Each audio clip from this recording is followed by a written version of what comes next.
Alright, is my microphone working? I believe it is. Alright, let's do this.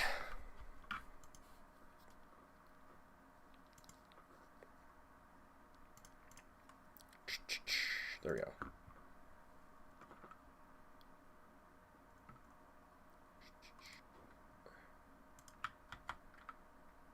Alright.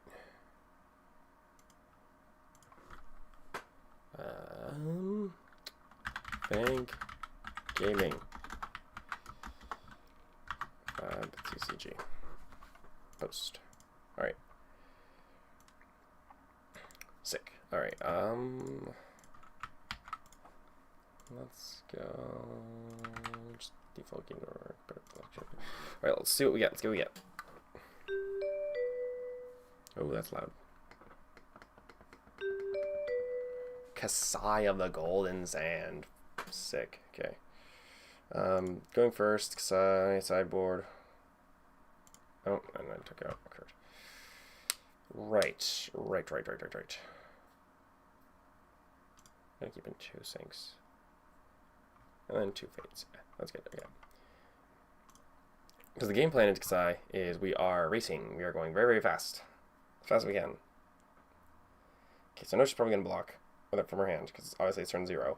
So let's just send pitching twist and turn, and then block with glint to draw a card. And then see what we get, and then kind of go from there.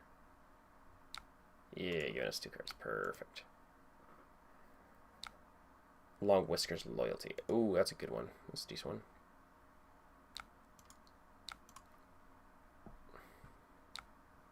Let's go Searing Gaze. You gonna dereact? Please don't dereact. Ah, sink below. Should I go buff power? No, I'm gonna Arsenal. I don't want to. I think it's more important to Arsenal to set up for another push turn next turn. Or like push more next turn, but oh, we'll see, we'll see. Okay, this is a pretty decent hand. Got Sink Below, Sigil of Solace, Further Dracai, Twist and Turn. I think I'm gonna sink the Sigil of Solace, mainly because I'd rather that be another reaction. And I think that would be better late game when they're like chipping bits. If I get fatigue and it's like 1, 1, 1, 1 kind of thing, then it's fine. I'm gonna say no blocks on the first Saber. It's only 3. It's not a big deal. Yep, and I missed the glint. Perfect. I dodged the glint. That's very, very good. But yeah, Sigil is a bit more of a defensive tool, but I need offense. I need pressure. I need damage, markers. So Sink Low. Get rid of the Sigil, draw a card. Right, twist and turn. That's... No, I will take that. I will take that. Because I can go here and here. Because the estimation of the ceiling from a regular Draconic reaction is +3. So the predicted ceiling, predicted about approximate value is probably going to be like 8. They didn't block fully, so we're going to... Well, they might have a defense reaction. Go on hit mark. Okay, they don't. That was a little bit of a misplay there, because I should have... Actually, no, that's I didn't misplay right, because if I said no reactions and they didn't... No, that's fine. Never mind. I thought I misplayed. Yeah, no, I played where I should have. We're fine. I forgot. Her reaction windows work for a second. Shh.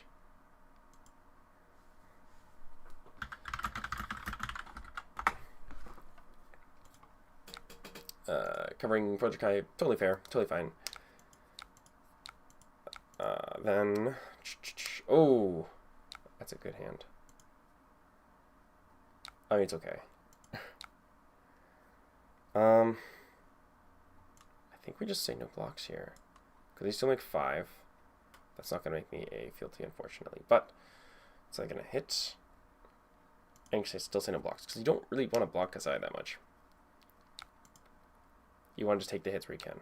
And then keeping Consend is a lot more valuable in Arsenal than blocking. Because that would be 6 value, 7 value, 6 to 7, 6 to 8 value, sorry, with Dynamos. Whereas it's only 3 value blocking, so parking that thing in Arsenal and then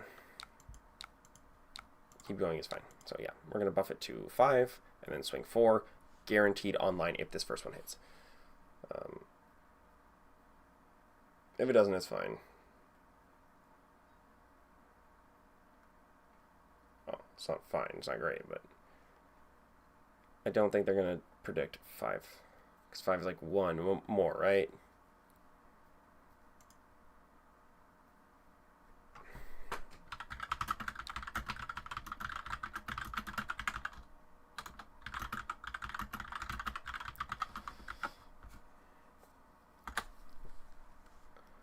Actually, ooh. No, I did that wrong. I thought of it wrong. Because they're already marked. So 5 would not be a good number. This is the better play. Pitch Hunt's End into the second one, and then play Expose. Because if they throw a card, Expose is going to mark regardless, and then next turn I can just park for the Dracai, send it, get online regardless. Shove my hand for this next turn to commit a little bit to defense, and then just get online pass. Or they just say no block. They block with 1, and then they get marked, and I get online regardless.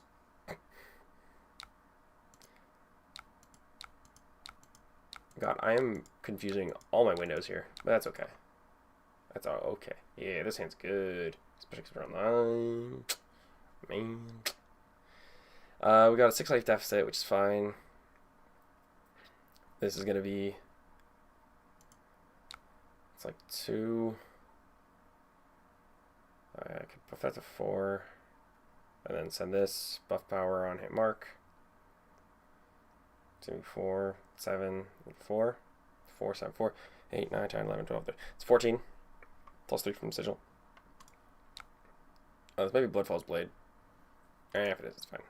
If it's Bloodfall's Blade, send that dagger into the Centauri, Tooth of the Dragon, clear it, we're fine.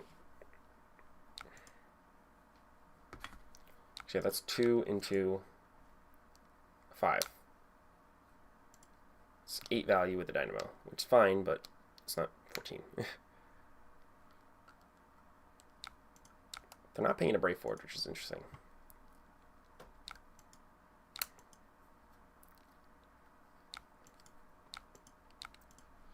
They haven't had a single Kasai activation, which is odd, especially because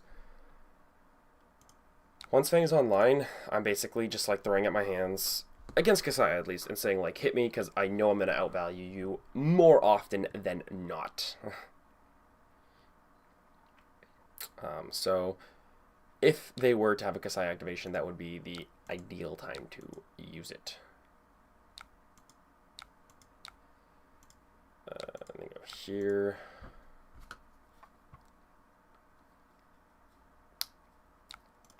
Go buff arc. Or should I do buff our additional attack? Nah, buff our mark. 7. Take 1. Let's send this to get more draconic more fealties. Stacking up fealties, at least past 3, is definitely important for Fang. You want that, like, oh, I'm going to be safe regardless of what I draw kind of thing. And then we're down to a 3 life deficit. Again, totally fine. 2 with loyalty is not great. I don't like that. I don't like that.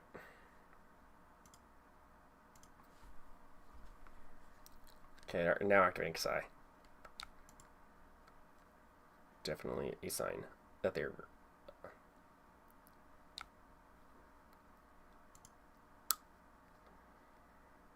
okay, then slice and dice.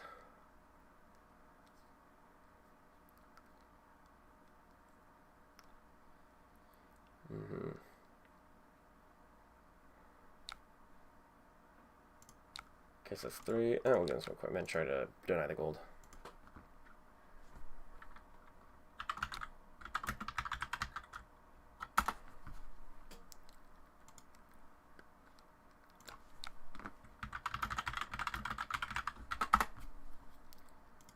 Okay, fully blocked it.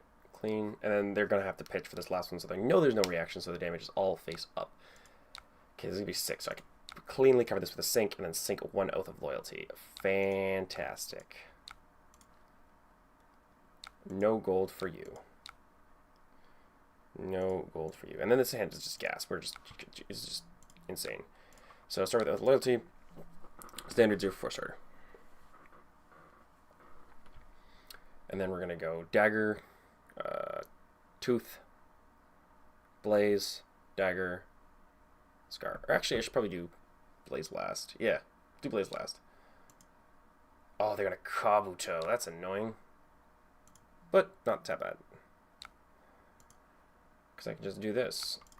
Boom. Send it. That's still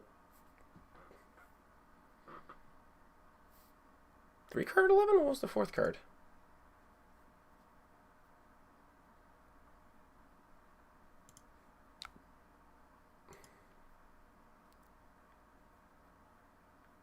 Oh, right, no. Yeah, no, that is a 3 card 11. Oh my god. And then if they try to do any sort of push turn. And here we go. We got Fire Moonstone. So this is definitely a good turn. Draw swords.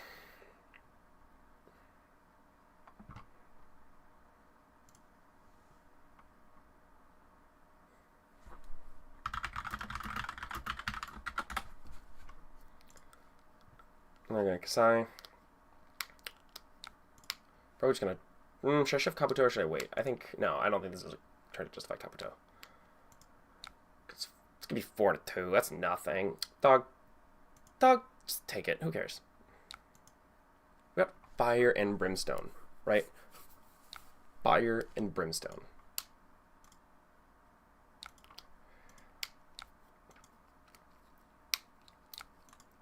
And then just 2, yeah, whatever, no blocks. Because we're just going to push. We're about to push so much damage. Because that's going to be, it's going to be 4 into 3 into 5, 5, or 5. Okay, calculator here. Calculator. So that is 4 plus 3 from the second one, plus 5 plus 5 plus 4. If we're going to send it, 21 damage.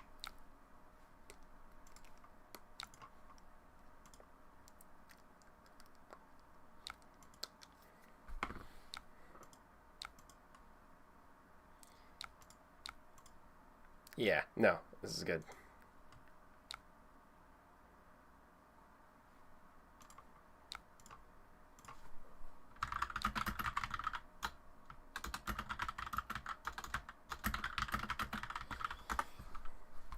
So yeah, 3. I mean, value-wise, it's 22 because of Dynamo, so.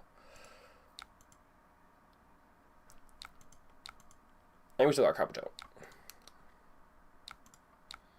The thing with Warriors and the Warrior Mirror is just wait to use Kabuto. It is such a disrupting card. But the thing is with something, unlike something like Scowling Fleshbag, where if you're in an aggro matchup and you're playing Scowling, you can just like shove it when you feel you're doing a power turn. With Warriors, like, you can use it during a power turn, sure, but it's so much more disruptive if you're getting to that late game and you're both like trying to trade damage and they're just like Kabuto and you just cut them off, because then they like are like losing value at a more critical time, if that makes sense. If you use it early, it's like, oh, okay, whatever, but they might have like the life total to just be able to like take it, but later on, no. Authority of Ataya. Yeah, that's fine. I do run a lot of defense reactions. Well, not a lot. I run like 2 into Kasai. So it's not a big deal. It's whatever. Spoils of War.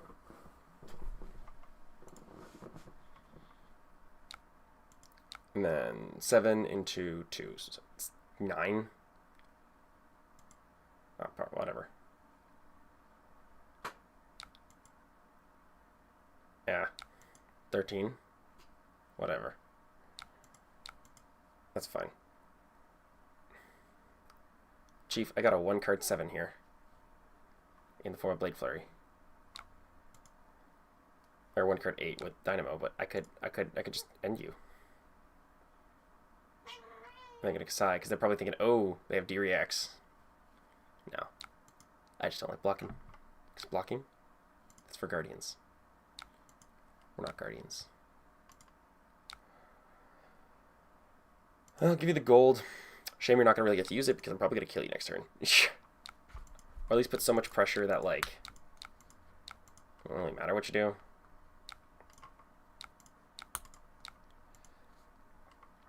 Because, yeah, like, even if they survive this turn, and they manage to try to push value, shove Kabuto, pass. Shove Kabuto, keep a big hand, keep going, and then win. Like, the more I use Kabuto, at least in Warrior Mirrors, the more I think of it like Storm Striders, as, like, it's a way to, like, close the game.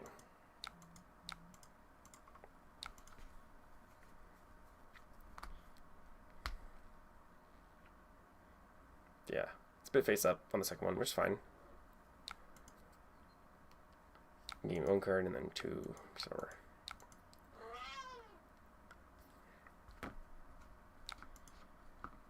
I'm drawing a card. I'm probably gonna Blade Flurry. Oh, unsheath.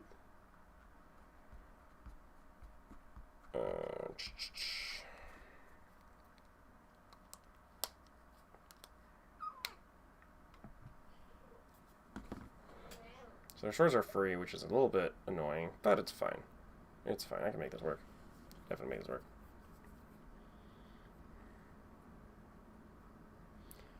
Because they're probably going to send, it's going to be 5 into 2. Except it's not going to be 5 into 2, so we're just going to shove the fridge. Yes, shove the fridge. And you're not going to get any more value from your other swing. Or Dynamos. And when you're at 2, oh, that Dynamo's counter can be crucial.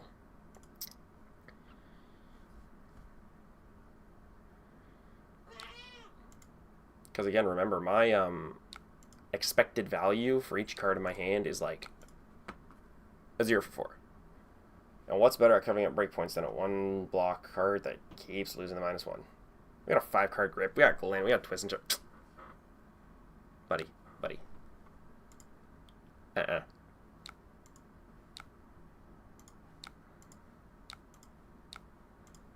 Twist and Turn. Yep, 0 for 4 yellow. That blocks 3.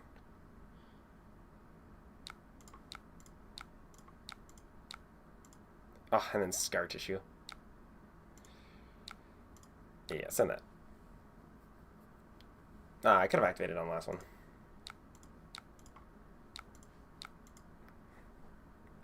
That's the thing I gotta stop doing. I get so tunnel visioned with how much more value it is on the second one, and they got Reason Army Arsenal. So yeah. Yeah, I get tunnel vision with like, oh, it's so much value if I do it on 1 dagger that sometimes I'm like, wait, bro, he's at 1. I had a game against somebody a long time ago, and I was just learning Fang, and they were on Azalea. And you can tell how long it was. I had like an armory, and they were at like 1 life.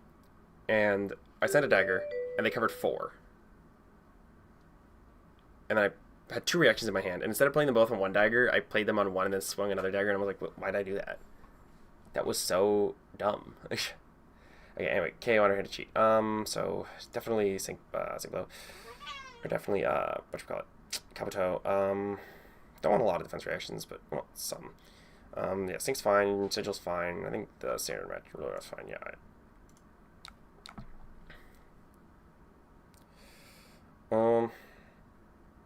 Twist.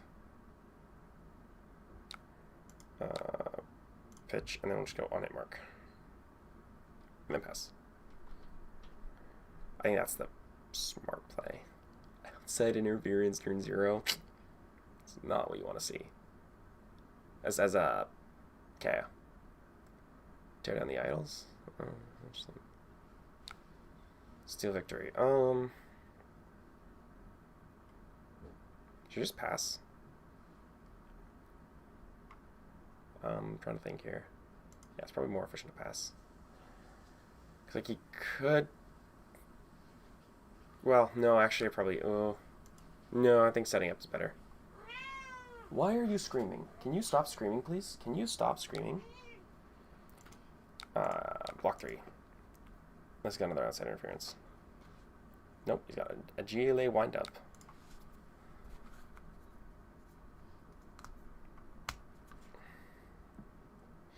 The thing is, this matchup is definitely kind of like could go either way, in the sense that Fang can take the tempo or easy, and then KO can also take the tempo easy. Because if I'm like, if my hands like don't line up, and I'm not able to get online, and he's able to just put a lot of good pressure on me, then it's like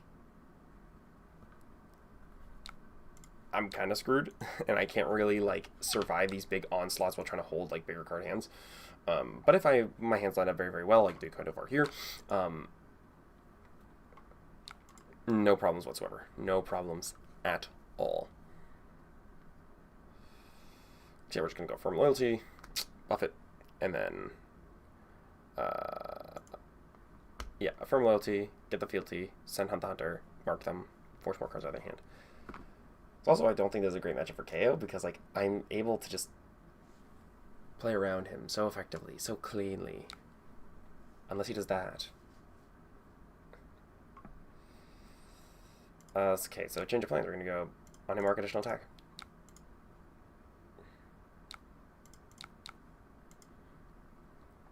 Okay, you want to use your scaling flashback early? That's fine.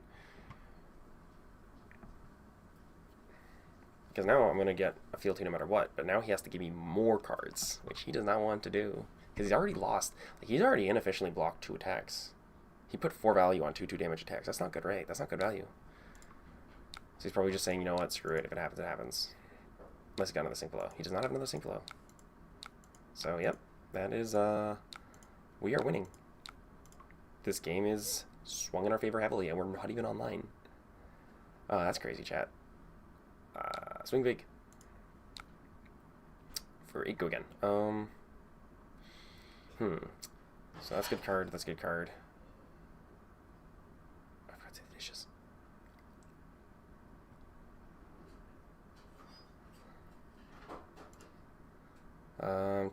Hold on.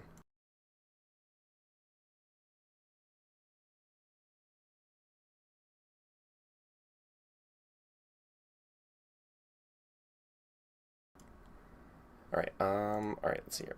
Okay, so that's 8. Oh. We're doing this. We're doing this. No blocks, no reactions. Sync below. What should we sync? What should we sync? No sync. Oh, wait. I did the math wrong. Wait, shoot. Oh, wait, hold on. Sorry. I did that wrong. I was gonna throw arms as well to make it 8. Oh my god. I'm still not gonna sync.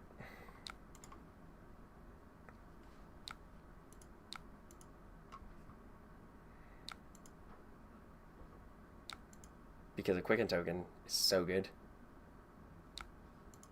Unless he does a race face. Oh, that's not good. I don't want to eat a fealty. It will be lower life.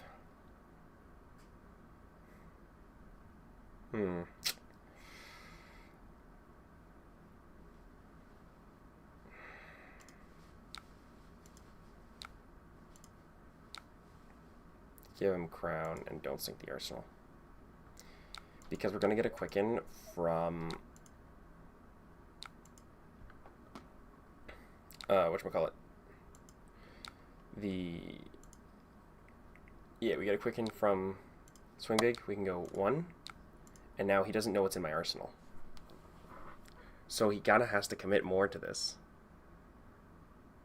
But because... Well, he had to commit something. Which is good. But I can just send this for 5. Which now... He's probably going to want to give me another card at least. He's already below life. This game is not great for KO at this point. Oh, and he's blocking 5, yeah. one with Scab Skins and then Derect. Yeah, that's fine.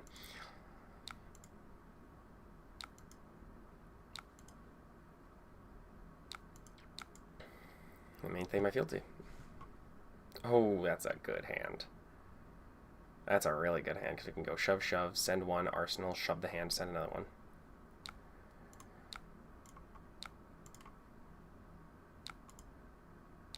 Not the most efficient hand, but you know what? It's fine. Because he's going to want to over-cover this for the Dracai, because he's going to be like, oh, wait, no, I don't want Fang to get online. I'm never going to win then. So he's going to definitely give cards. And then I can arsenal the other. No. Oh, no. I was like, is he really not going to block anything? And then next turn, I can just shove my whole hand, send the other for the Dracai, and then get online.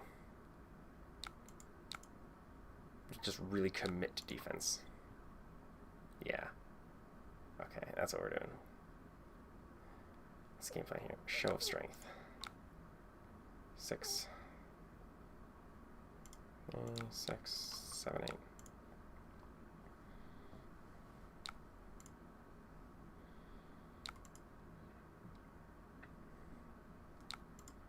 Oh, life totals are even now. Oops. That's fine, because I'm going to get online now. For the Dracai. Okay, it was good that I didn't take damage then.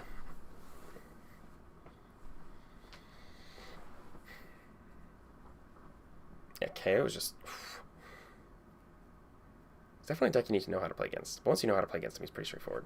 Defensive decks are like really hard to be like consistently good at the top levels, because they're just so easy to beat once you know how to beat them. You just gotta like get more value than they can block out, which is pretty easy for most decks worth their salt.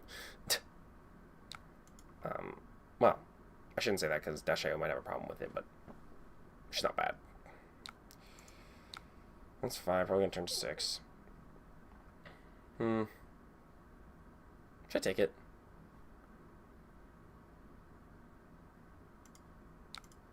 I'll block 5 here. Because I'm gonna go 6, 2, 7. That is 15. 3 card 15. Yeah, we'll take this 8. Whatever.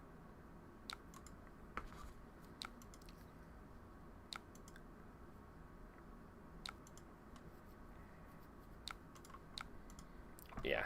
Because that's going to be, yeah. That's, I'm right? 6 plus 2 plus 7, that is 15, yeah. Sick. Yeah, so we're going to go Hunt Send.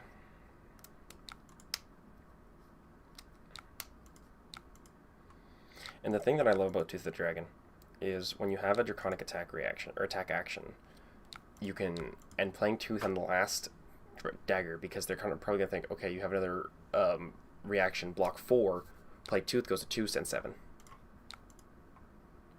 Or they're going to be like KO here and think, okay, well, you don't have one, so I'm just going to send it blocks.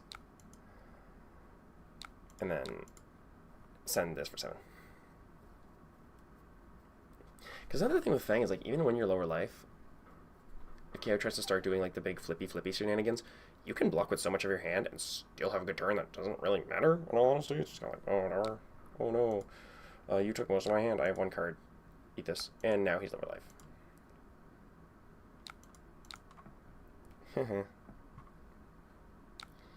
Nimby. I wonder what this is going to be. Surely he's not going to buff this to 6 power. Surely not.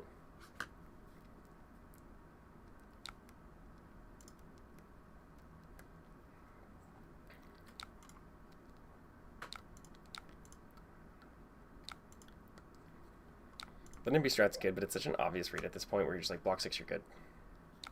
And Sigil Souls. Saw that coming from a mile away. I'm almost wondering if, like, it would be probably better to replace the Nimby strat with something else, just because it is so, like, face up at this point, where if your opponent's playing blue Nimblism, it's like, oh, you're going to buff this to 6. Block 6, I'm fine. It's like when Azuri is like, oh, playing a stealth card. Okay, that's probably going to come in for, like, 6, so it's fine. Is he stealing one of my fealties? I'm at 4 fealties, dude. I don't care. Take one. Here, you can have one. And then Hunt Thunder. It's a fine optional target. It's whatever.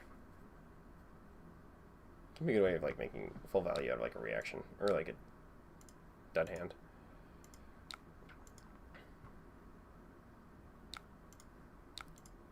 Yeah. So that is 5, 9, 10, 11. 3 card 11. Even better rates. Still is above rate. Oh man, I hope LSS.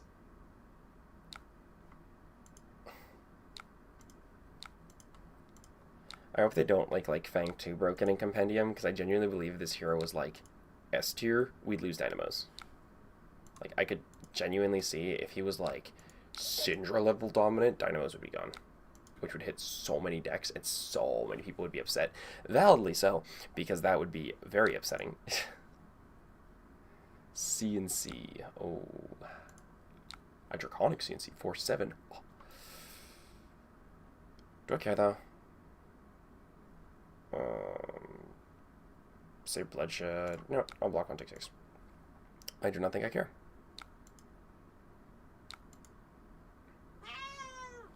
Can I help you?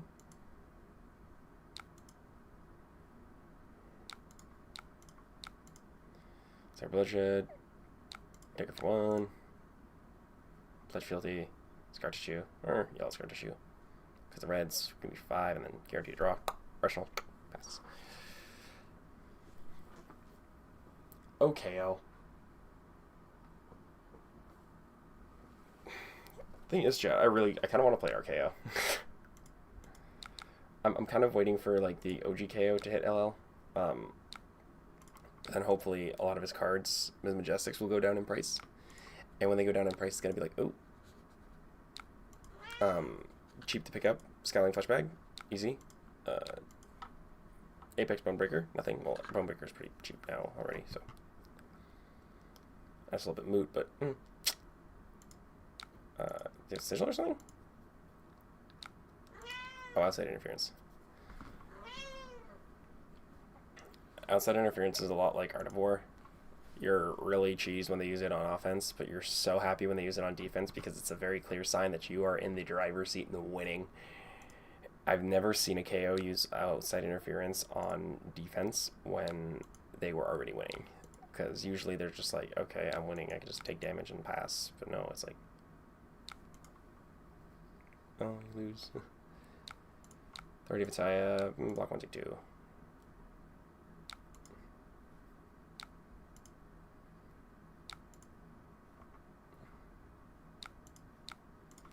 Twist.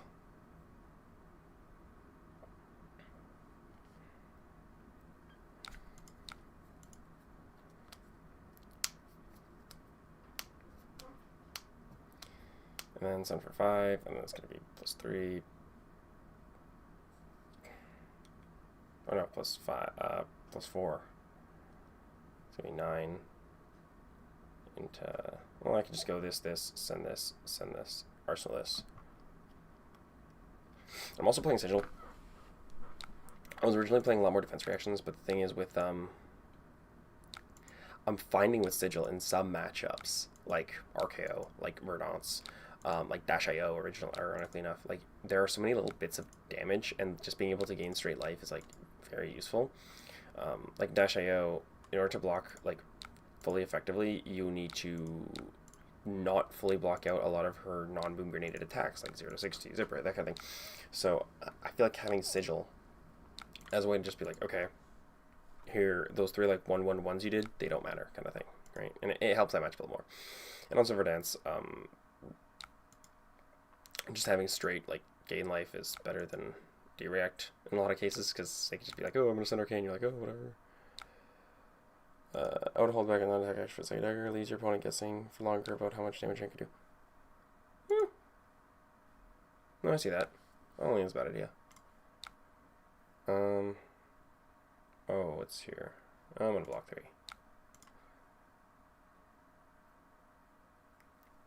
Yeah, block 3, take 3.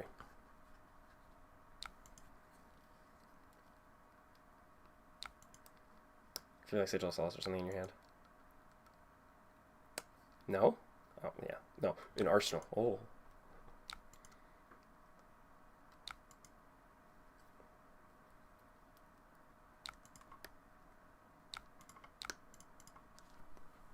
Right, yeah. Also, like, if I went dagger, tooth, and then twist and turn, and then sent the dagger, then it's like a, oh, what am I going to do kind of thing. Yeah, because that would be 4. Yeah, that would be 1, 5, 8. Yeah. Also, this KO hasn't had the chance to resolve a single mocking blow while booing.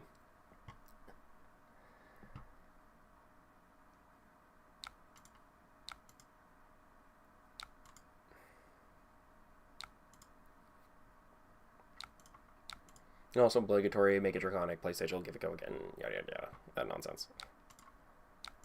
Well, not nonsense, it is a real strategy, I just don't see it being the use of sigil in most cases. I might actually use it here, because he's getting low life, so I can see him shoving his hand into some of my daggers and trying to, like, capital T trying to fatigue, because it's really going to be the only chance he has.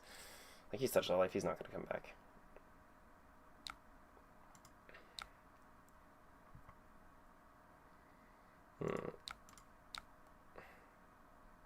Fuck 4, take 4. Yeah.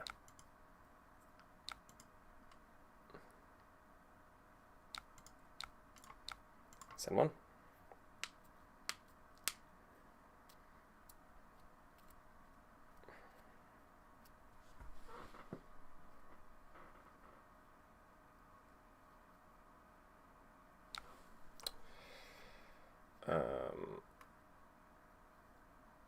Yeah, let's go. Steering gaze.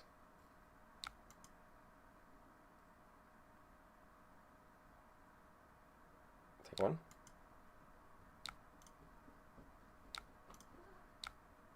Twist and turn. Dagger.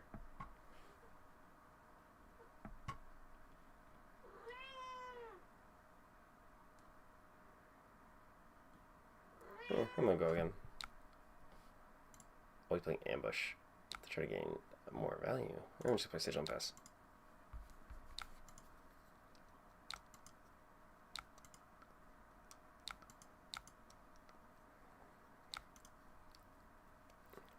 I should play Sigil. And that's his 3rd Sigil of Solace.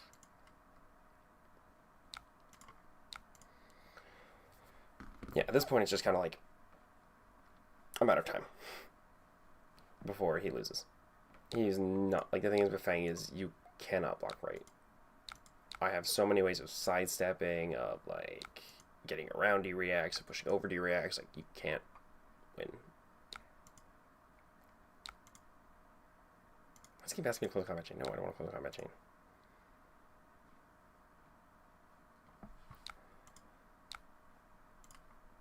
Show me the sync below. 15. Shots from the Storm. That's close. That was my 3rd guess.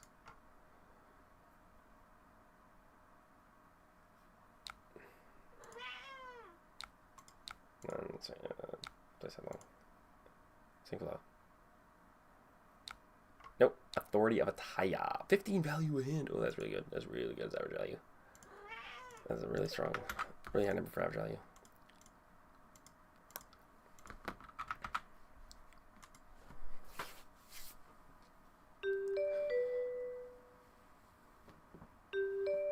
Gravy Bones. Gravy Thin Bones are Gravy Thin Bones the 2nd. The 2nd's very important. Yeah, I think that's fine. I want Fate Foreseen instead. And then I think everything else is the same. Yeah. It's all the same.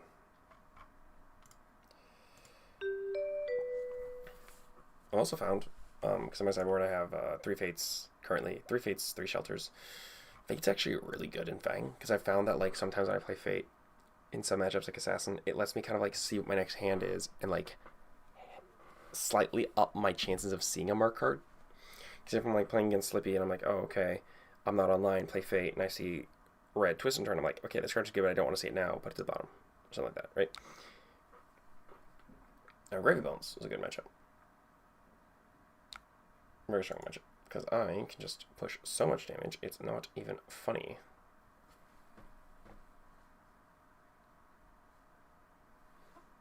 Why do you keep hitting your head against my chair?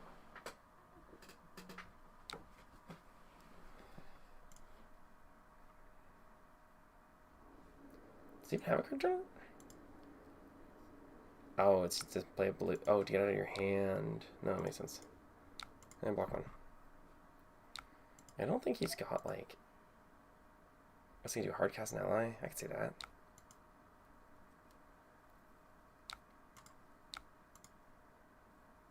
Maybe.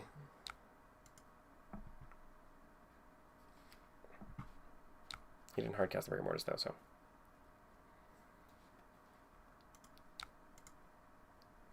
Okay, my headset is doing the fuzzy thing where it does the fuzzy thing in my ear. I don't know why it does that when I stream. It's just like randomly it'll just be like artist rendition.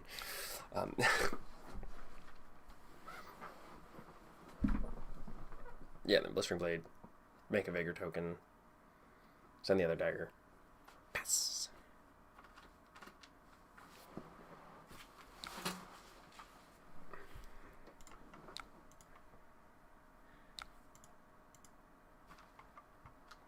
And then that's going to give me my second fealty, and then I'm going to get a Vigor token, and then I'm off to the races. Because he doesn't have any allies, which is good.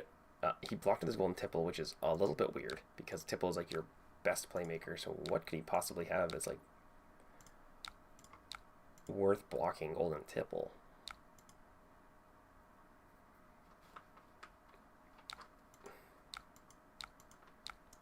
Unless he's got like Conquer. Conquer, I could maybe, even then. I don't know.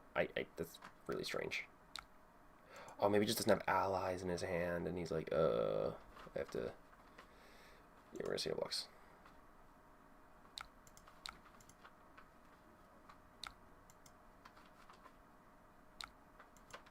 Call to the grave.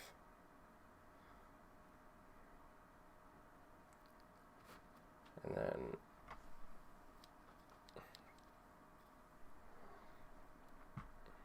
Chum, friendly first mate.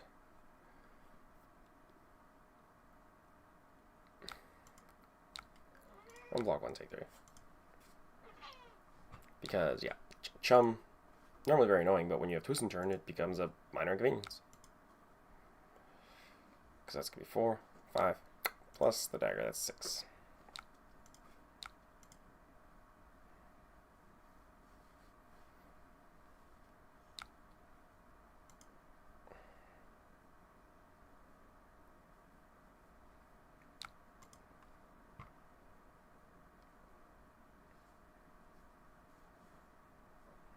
Yeah, he's playing no Chum. That's fine.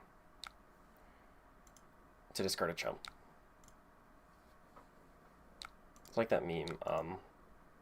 What is it?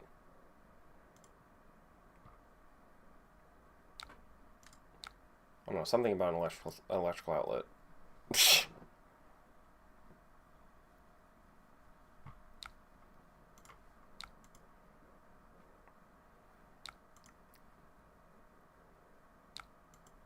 Oh, Fearless Confrontation. Not a big fan of that, but that's okay.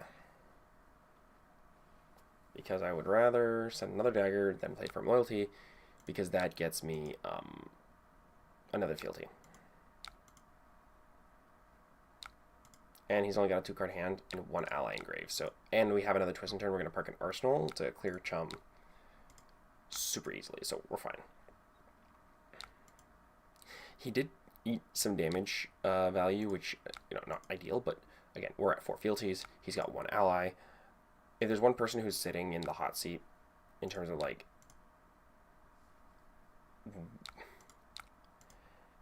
has pressure on them, Gravy Bones is a lot more pressure than, or I'm putting a lot more pressure on Gravy Bones. And he blocked with another card from hand, so he's not, you know, he's not doing well. He's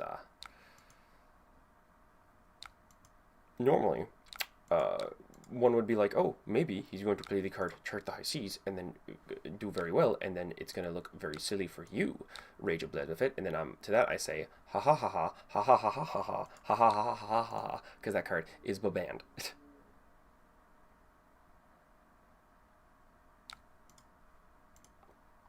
Hardcasting Scoob's a choice. I mean, I think it was his only play. Literally the only thing he could do, so I respect it. CGL of Solis. Get another Gogin, and then just send 664. That is 16.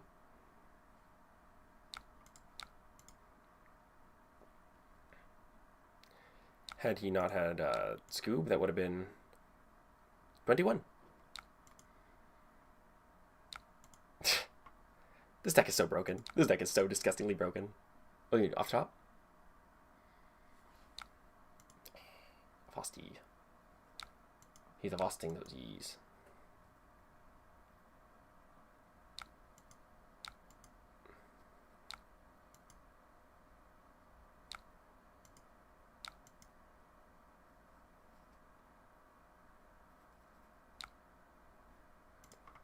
Another Hunt's End, because that's such a beautiful card. Met with another Blood in the Water. Alright, I think you're going to get an ally this time. Riches of Triple Donne.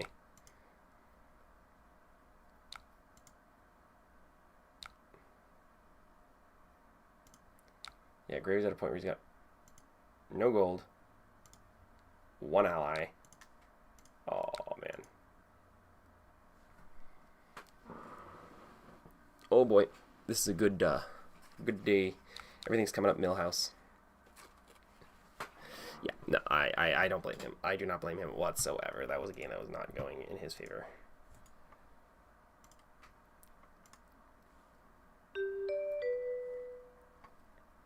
I was online. I could push damage. He did not have the space to get more allies out, which is unfortunate.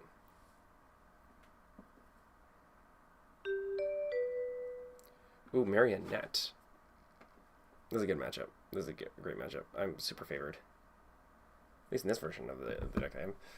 So definitely go first, because we don't want him leaking damage. 90 reacts. No exposed.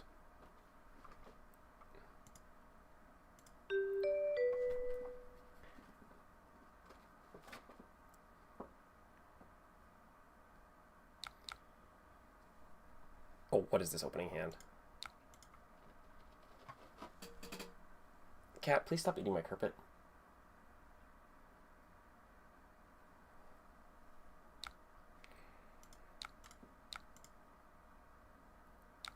Show me the D-react. Fate foreseen. Oh, that's a...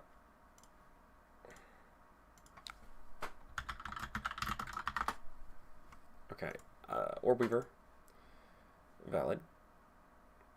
2 Fates in hand's not great, but... Persuasive Prognosis is yours.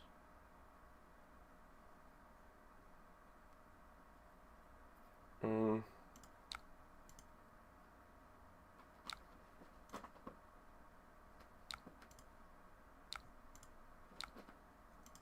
I don't want that. I'm gonna keep that. Because if he has a defense or attack reaction, which he didn't, I was gonna say if he has an attack reaction, it's a yellow, my hand's red, it's gonna do nothing, so we're fine. We're gonna go Oath, Send Dagger, Long Whiskers, Buff Power Mark. That's the plan here. Because that's gonna mark him, which is what we want. And he's not blocking, which is a good sign for us, because that means, you know, taking damage, getting online, or helping us get online, that sort of thing.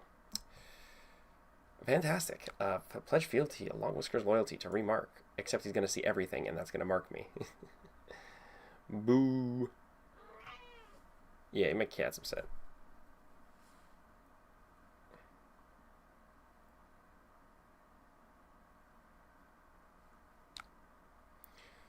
Kiss of Death.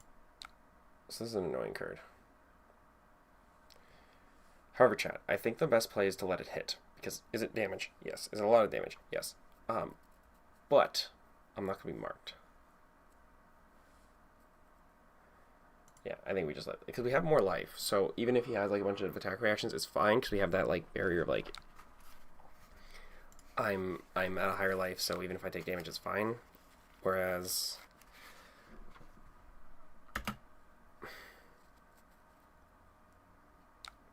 it's safer for me to guess wrong now, so I'm just gonna go with the optimal play of keeping my hand.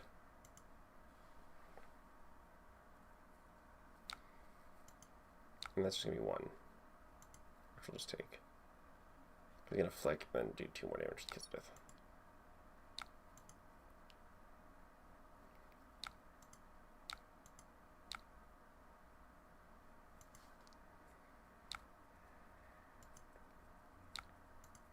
Codex of Frailty. No, that's a bad.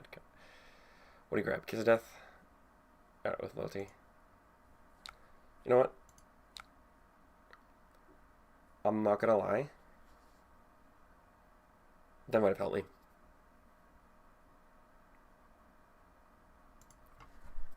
That might have actually been helpful.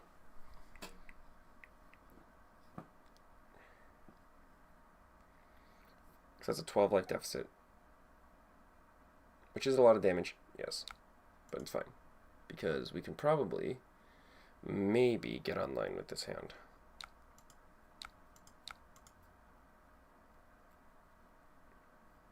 Because that extra Draconic Chain Link. Okay, see, the thing is here. This is both good and bad. Because I can get close to being online or get online. Because this is going to be 1 fealty. Long Wish is going to be buff power mark, which is going to mark him a second time, and then I'm going to send Third Dagger, which is unlikely to block, which I'm going to buff with Pledge Fealty, which is going to get me online. But I was going to say the ceiling is a little bit harder, so the Arachne could just be like block 3, block 3, block 3, and then unless I have a lot of reactions, I'm not the happiest of campers.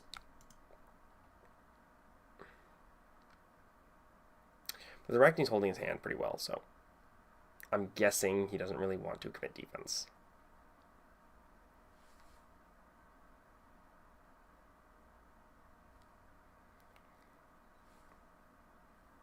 Witches. Inertia Trap. That sucks. Because now I got an Inertia token. And then just Pledge Fealty. I would have otherwise arsenaled that Pledge Fealty, but I'm going to lose it either way, so it's better to play it to get closer to getting online.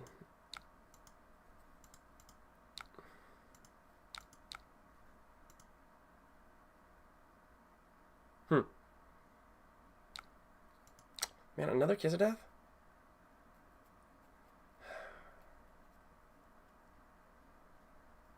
Okay, so I'm not marked. I think now is a decent... Because my best play with this current hand is play Savor Bloodshed, play Hunt the Hunter. Sorry. Which isn't a good play. It's very below rate. Very not a good rate. So... It's still not great. It's still not great. I don't like that. That's not a good play.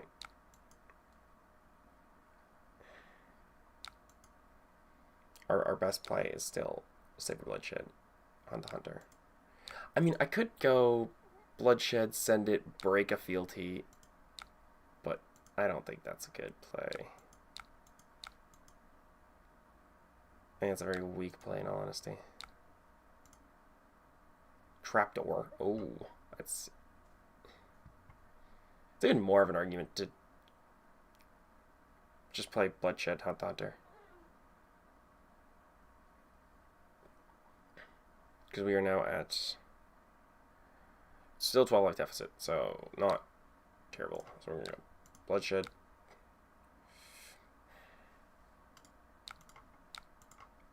That's not a good rate, but he's marked, which was important. And he's probably going to have to give me probably his mask.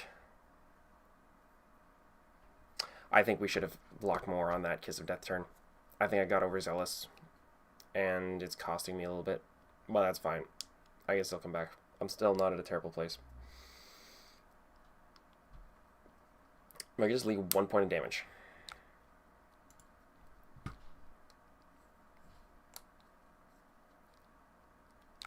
1 damage.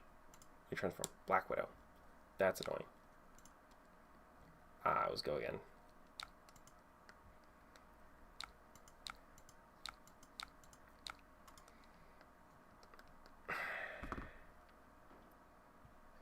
This game's not going well. My hands are not lining up. I got overzealous. Hands not lining up. Yeah. I think I'm boned. I think I'm boned.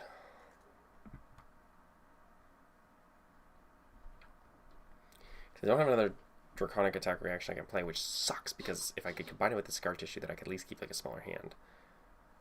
But I can't. So my best bet is probably just to...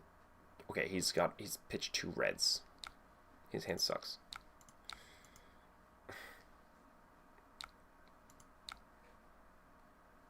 Block 3. Block 6. Show me the money.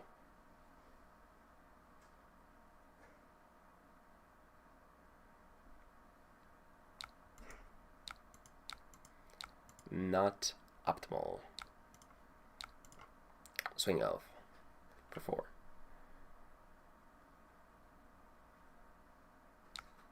Okay, he's blocking now, which is a good sign because that means that his hands are not great.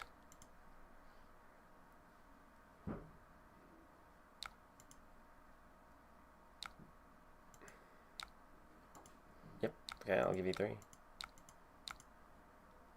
Okay.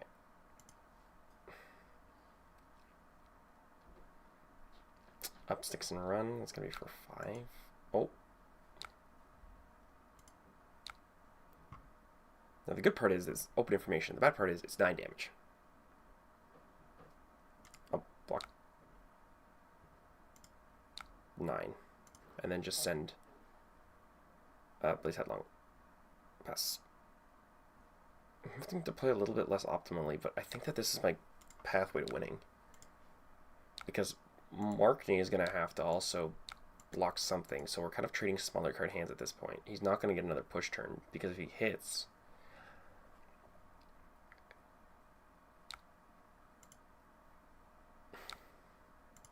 Or if I hit, then I get online. Another Black Widow? Oh, it's so annoying. If I hit, I get online. So he's going to have to keep giving me cards to prevent me from being online if he wants to stop that. But he didn't stop that, so now... Oh, we can play the damage game. We can play the trade game. Favorite game. This one's coming in for 3. Easy peasy. I will block 3.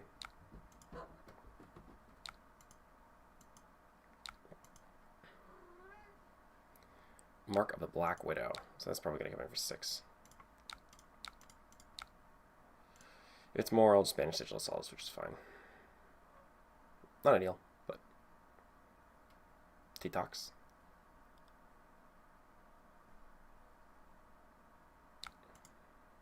And then +3. Oh wait, no, it's gonna banish 2 cards. I might as well just play Sigil. Because I'm gonna lose 2 cards regardless. And I'm gonna have to go back offline to use a field. God damn it. Okay, we are at a 9 life deficit.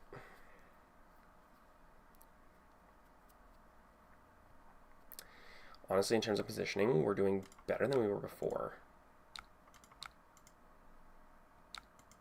Because now the life gap is smaller, which is a good sign.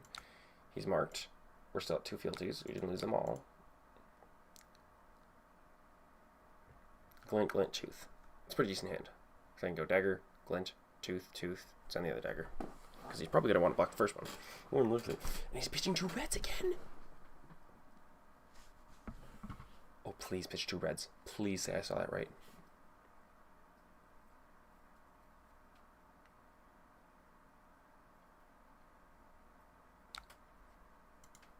Tunic in pitching a red. Yeah, no blocks. That's okay. I mean, not great, but it's an 8 life deficit.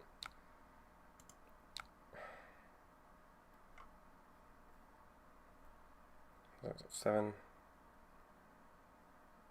I'll take it a 4 if I take this all.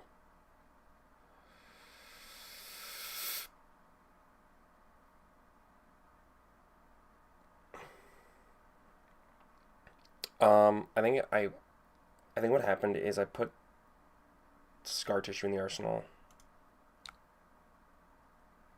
to then kind of block myself, which is unfortunate. But I think generally keeping a Draconic React in arsenal is probably the best decision, to always have like that insurance plan, that backup plan kind of thing.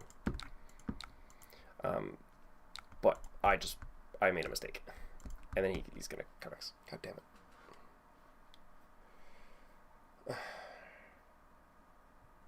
The card's so annoying. Like, I get why it exists, but man, is it annoying. And he's playing Mark of the Black Widow. Ooh, okay. That might change things a little bit. No, that does change things a little bit. Two. Oh, wait, no, I already have to discard. Yeah, I think I'm still taking 4. And banish Tooth. No, I made a misread. It's fine. It's okay. I think this is still optimal because it's 4, it's a break point. Yeah, okay, that was awful. We've lost. We have very much lost. Unless, like, he uber bricks right now. But even then, I still think we played this game poorly.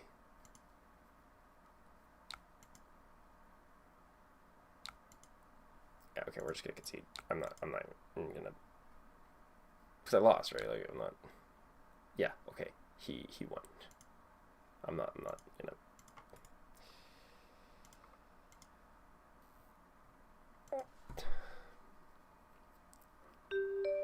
Secure meta unless you're superhero. I think he's very well positioned in the current meta. The Verdansk matchup is gone from like 90-10 to like 90-10 for Verdansk to like close to 50-50. I feel that like just generally like Fang is in just a really good position. The only matchups I don't want to really see are like Dio and Oscilio, but even those, like, there's ways to win. You crush Kasai, you crush KO, you can beat Syndra if you just trade effectively and don't get greedy. Gravy Bones is an easy win. Verdansk is like the only matchup where you're like, I'm not the biggest fan, but it's not even like a, oh my god, I've lost, like I might as well concede. It's more like a, if I can play my hands right and they line up just a little bit. You don't need like super luck. It's not like, oh my god, I need like perfect hands. Like, get a little bit lucky. Just like have a little bit good hands. Dread Sight, that's interesting. Deal 1 arcane damage. Hero dealt damage by Dread Sight. Can't gain life during the next action phase. That's okay. I don't know why you play against Fang. It's a weird choice. AB. Actually, no, I'm not gonna keep it barrier. It's 1 damage. I don't care. No arcane barrier.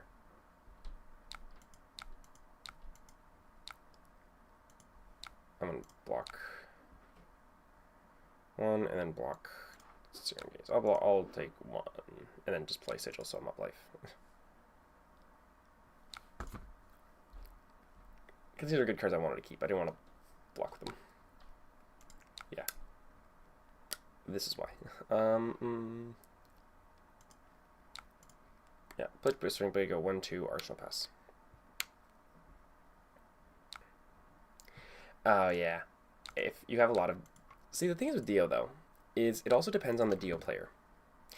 If you're playing against a Dio who, like, is slightly above average to below average, you can win. Because most Dios try to play Fang in a kind of...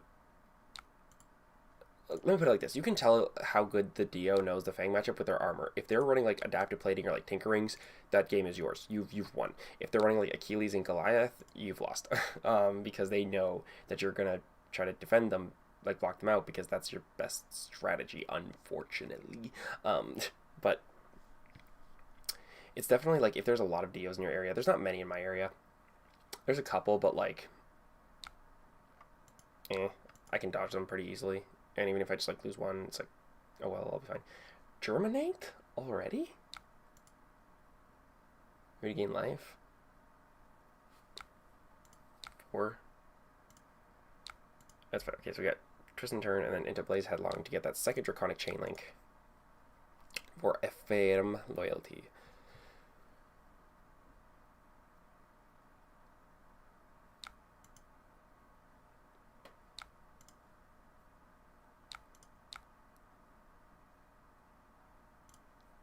Yeah.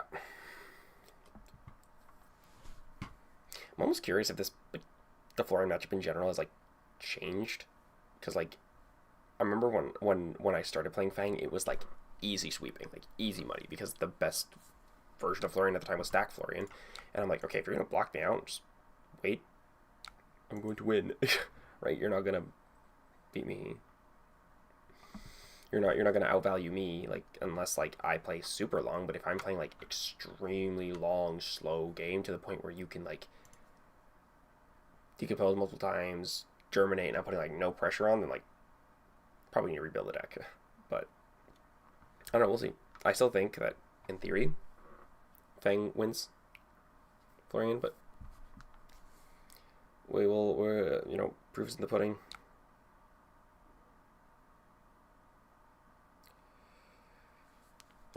Oh no, it got it's a hit, so we're online. Sick.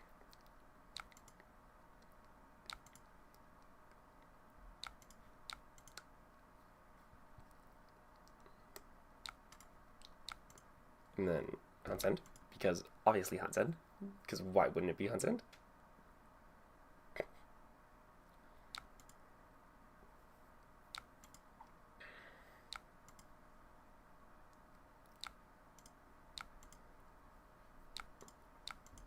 I haven't seen any. Yeah, I haven't seen any of my hunters. So carrying over vigor tokens is definitely a decent decision.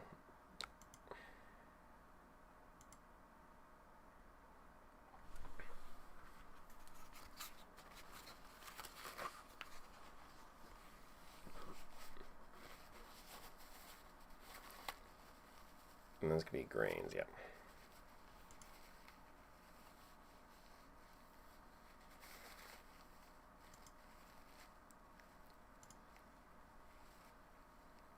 Oh, did it freeze? Might have frozen. Oh no, they're just still waiting.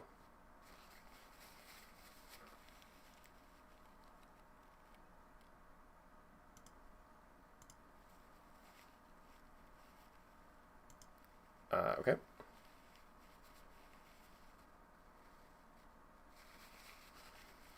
Opponent is typing.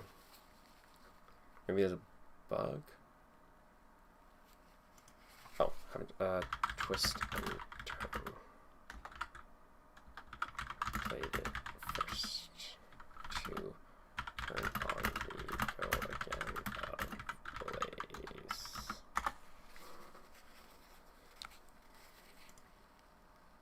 Fair question.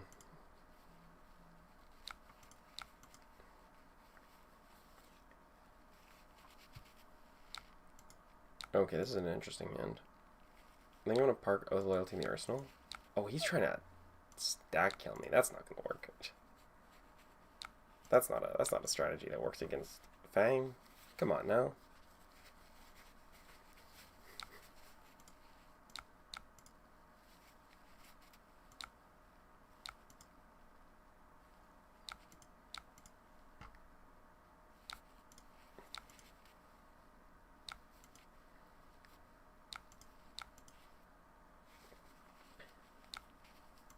Yeah, I think Flora and Inverdance are both like interesting in the sense of like they both do Earth. They both have the similar like grind it out, win the end game strategy, but like they both kind of do it differently, right? Florian does it by like stacking rune chance and that kind of thing, which feels more disruptible than Verdance. Verdance has like major arcane spells and that kind of thing. So they work on different angles. I appreciate.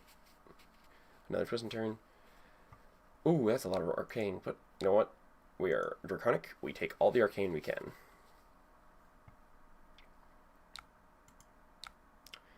It's coming in for 6. Annoying. 2, 4. Or that's 3, 6. There's like, no, he doesn't have tunic. He's not gonna use pommel.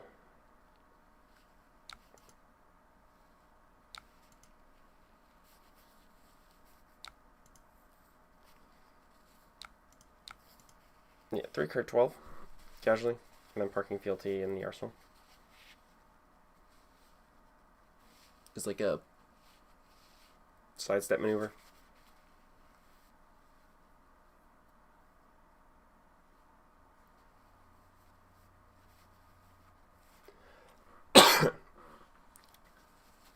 It's gonna be 4, 4, 4, pass, with like a bunch of fealties.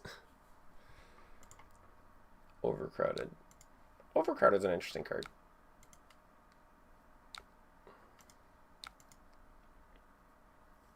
I like it mechanically, but it's okay. I don't think it's that good in Fang though. I'm like, it's a blue, sometimes block 3 to 4. It's like, it's okay. I just think there's better cards Fang could use for that same purpose.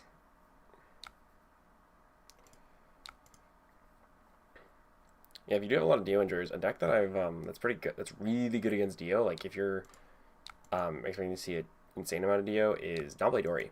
Domblade Dory just almost unwinnable for Dio, because they're not gonna block, and you're just gonna snowball value before they can even like kill you, and you can even still block to cover some of the damage, so you're good. But it also depends on how many like Verdances you're expecting to see, because Verdance and like Florian and blocky Guardian type or Earth Guardian types are like definitely a lot more problematic, but it is what it is.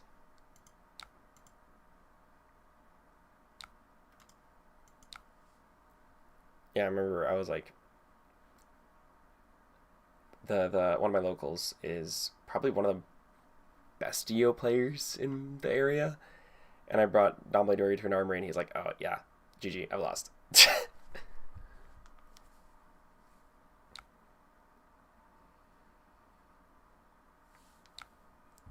Oh, undo.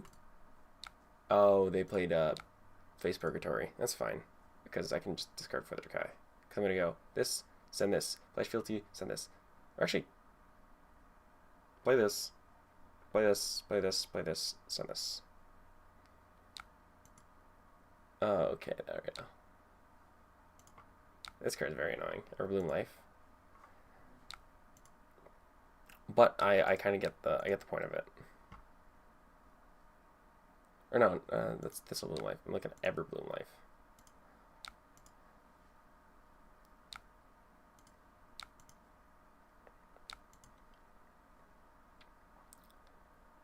Yeah, I'm kind of I'm slightly cheesed that when I went to Pro Tour Singapore, I faced so many Slippies and Syndras and that kind of thing, and not many Gravies. And I played, and I was like, man, if I brought like Domblade Dory, I would have eaten these Syndras, I could have eaten these Slippies, bro, like, cause Warrior's super favorite into Assassin. But, you know, live and learn, it's all good. I got enjoy doing Fang things.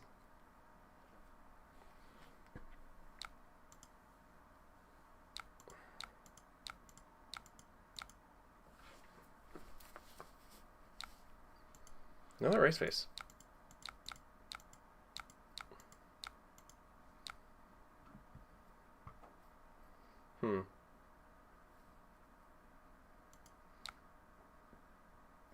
Fortunately, I kind of have to block, but you know, we're gonna block 6. Take a bit of an off turn. Go Tooth Pass. Go Dagger Tooth, Dagger Pass to save the Saber Blade shit. To try to do a turn to like push over.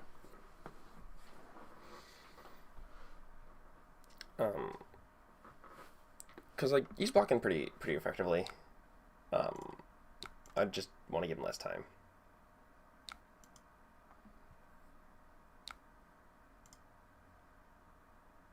Like, you're still taking damage, and it seems like we're still kind of like trading with him being on the negative, but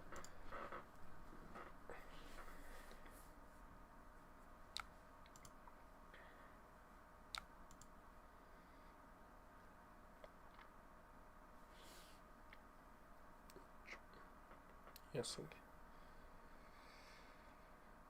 Thoughts on Fang versus Kasai? No match. Like 90-10 for the Fang. A way to think about it is like Kasai's hands are always like good to slightly above rate.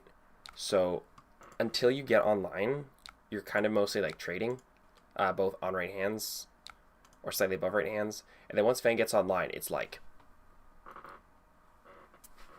no shot. Like no shot for Kasai. Because your hands are just going to be so incredibly, insanely above rate that she's not going to be able to compete. Like, she's not going to be able to win that value game or that conversion game. You kind of just need to, like, not really block unless you, like, absolutely have to. Like, if they're, like, or, like, if it's efficient, too. Like, if they're, like, threatening gold and you're like, oh, I have a D-react in my hand, or, like, can't use my whole hand, and then you kind of, like, deny them the gold. That's pretty efficient. That's pretty decent. But generally speaking, take the hits, grit your teeth, hit them harder, and then you win. I played one Kasai game at an armory, and I was like, oh, okay, so I'm trying to like block out the copper and the gold, and it ended up that like it took me longer to get online, and we were just kind of trading value, and in that kind of game, Kasai is good, but when I'm online and I'm just like swinging huge numbers, it's like, no, it's mine. Like, there was nobody who played Fang at calling Hong Kong. There's no Fangs, which surprised me. Because I was like, oh, surely somebody's going to play Fang. Surely somebody's going to pick him up. Nope, not one. With so many Kasais. And also the thing with Kabuto is because your numbers are kind of just better, Kasai is most often going to be the one to use Kabuto first. And what's good about that is if she uses Kabuto in the Warrior Mirror, oftentimes the match is decided by who shoves Kabuto first. And because you're sending bigger numbers, it's going to more than likely be Kasai. And she's going to be like, oh, okay, shove Kabuto. And you wait as long as possible. And then when it's like the last couple turns and you're like, okay, I get the sense you're trying to like finish me off, deny her that little bit of value at the end, keep a bigger card hand, finish her off. Should think of it like Storm Striders almost. Like, you're trying to finish them off with it. No box. Okay, Saverilia, what am I drawing? Play Sigil, gain 3 life. Go to 30.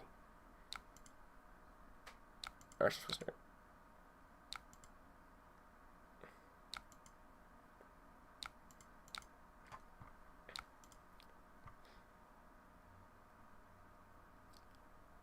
Okay, Sigil.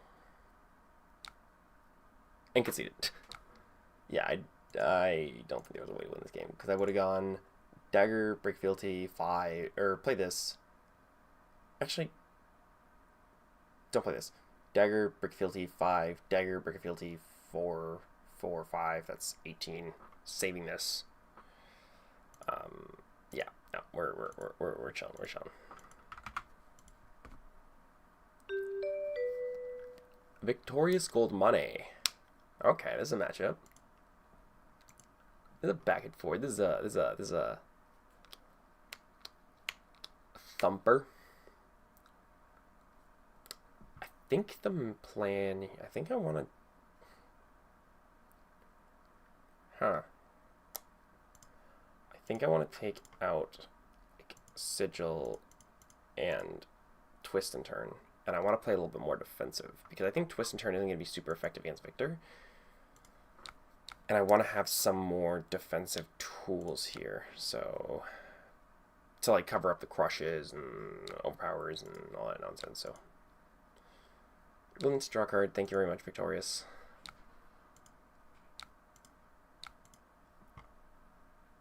And then if we're gonna get the Searing Gaze off, get it to connect. If Searing Gaze hits, and oh, Test of Iron Grip. Oh, I won.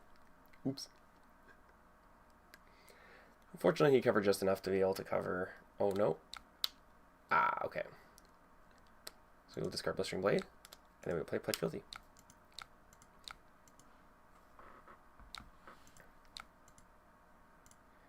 That's crazy.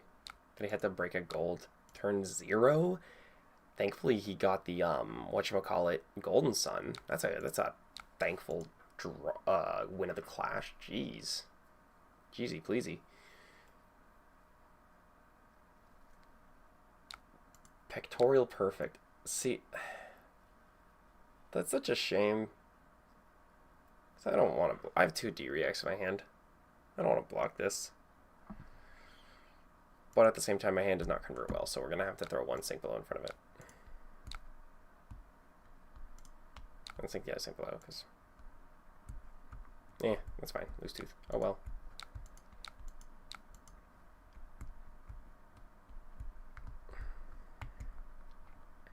Not great. Not terrible. Could be worse. Yep, blocking 4. That's valid. Or blocking 3, taking 1. That's valid. I'm going to pitch Fire, because that's not a card I want in my arsenal at this time.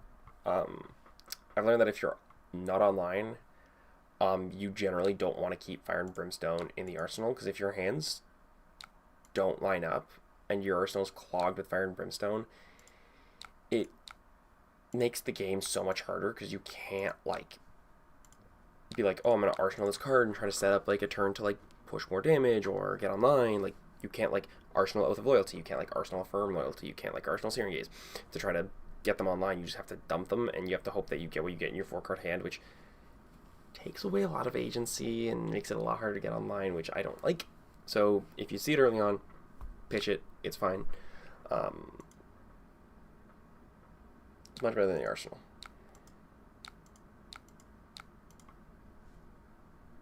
Exposed. That's a good card. Miller's for 7. Give you 3 equipment. Move to reaction. Sink below. Sinking Shelter, because I don't want Shelter.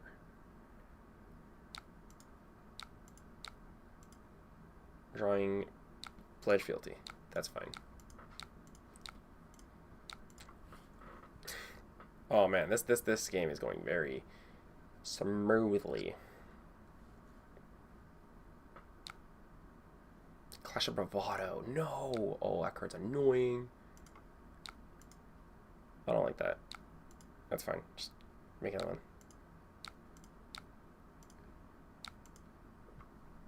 one. And we'll see how much they block.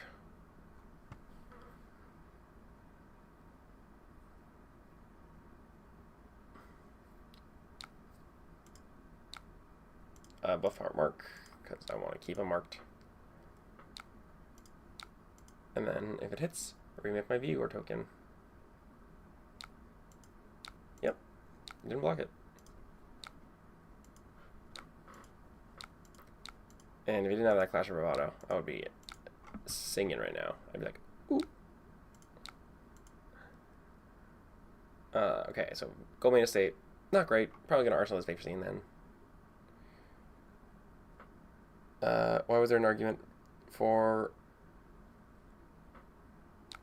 Was there an argument for additional attack and mark?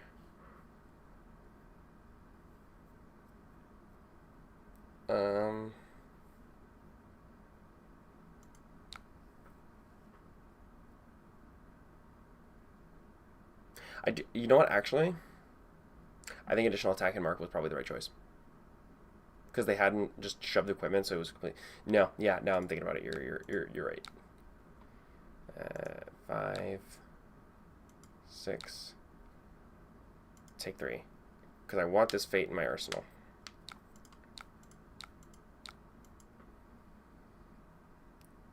I think... Okay.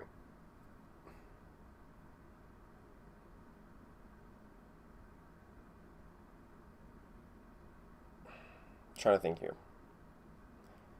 Yeah, best bet, Tooth into For the... Because my argument, I was thinking first, oh, if I go Dagger and then For the Dracai, I might leak more damage. But Dagger, if it hits, I lose the value of the extra fealty off For the Dracai, which is unfortunate. But now I go up to probably 4 fealty, which is a very safe and good place to be at. 4 fealties is definitely strong. Whereas If I did the other one, it probably would have been 3 fealties, 3 to 4 fealties with a risk, where I'd rather have guaranteed 4. He's blocking a lot of cards. Oh, he gave armor. Blocking 2 cards. It's definitely a good sign in terms of using these might tokens. But we're online, so it doesn't really matter. And we only got a 2 life difference. Boulder drop. Damn, I hate that. 6, 10. Doesn't have any floating, just give me like pummel or nothing. Yeah. Which reactions? 15.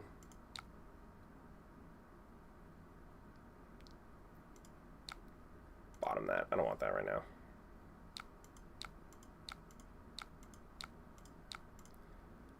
Okay, Oath Loyalty.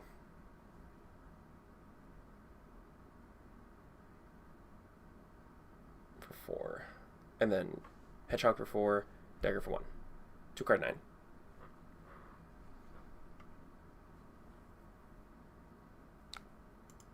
Trounce. Probably winning the Trounce. Yeah. Downside with Victor is you kind of like lose all the clashes, so that sucks, but it's fine.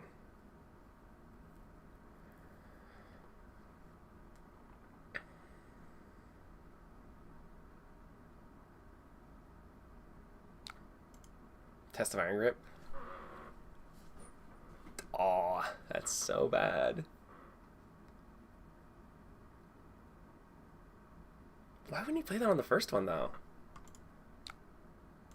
Wait, why didn't he play it on the Oath of Loyalty? That's so weird. I think he should have played on the Oath of Loyalty. Is he just going to discard a card?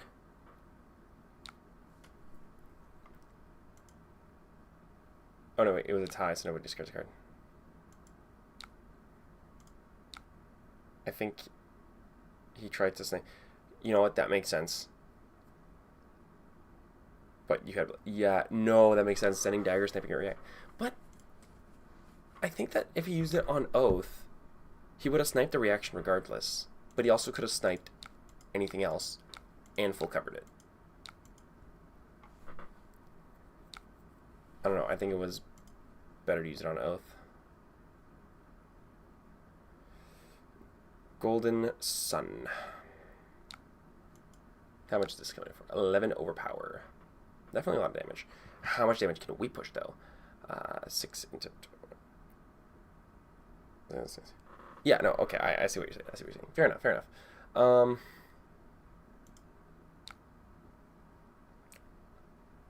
Because we're sending 10. So then we block 2, take 9, and then we win that exchange. Value-wise, at least.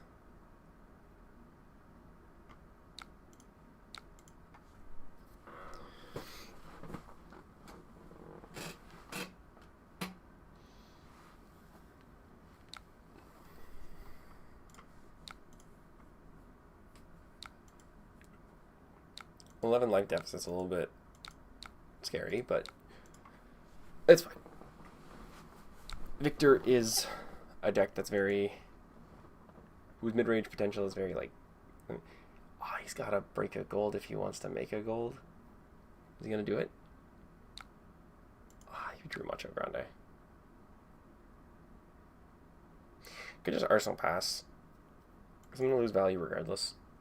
Because this isn't going to hit, so might as well just pass an Arsenal. Because now he's like, oh, maybe he doesn't have... maybe they don't have a reaction or whatever. But I do have a reaction. He just doesn't know it yet. I hit it expertly with my quick wit. Alright, or you can play CNC, and then I can just sink him a crown.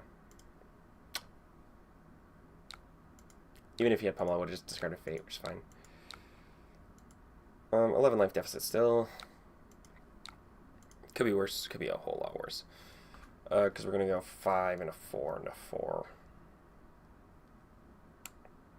5.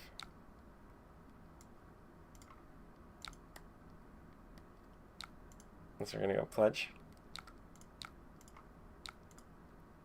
That's going to be 2 into 7 into 4. 12. 13. Or 14, actually. Hey. Not the strongest. Not the weakest. love how when I'm counting Fang, I'm like, man, this card's only a 4-card 14. How could it? Terrible. Awful. And I'm like, wait, that's still above rate. That's still a good rate. Even Fang's bad hands. Even hands where I'm like, oh man, this hand sucks. I hate this hand. This hand is doo-doo poo-poo. I'm like, wait, still a good rate. The question isn't, oh, is this hand at or above rate? This hand is this above rate enough? Oh boy. Okay, 4. I gotta walk 6.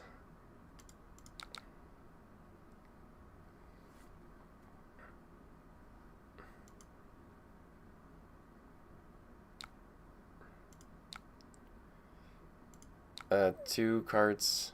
2-card 4 to forward makes you feel like playing Ninja. Oh yeah. Oh yeah.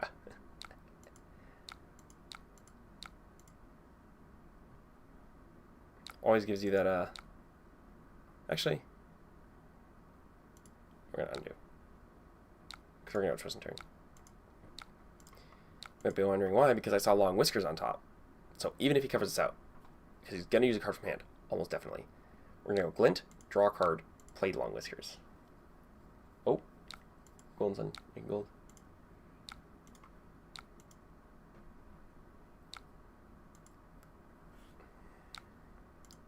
Yeah, because now that he covered it up, it's like, oh, boo, that sucks. We're going to go 4 into...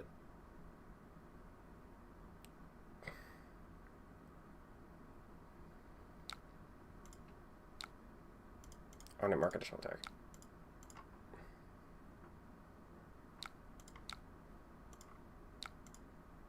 I always love when they're like, oh, I'm going to block 6, and it's like, okay. 2 go again.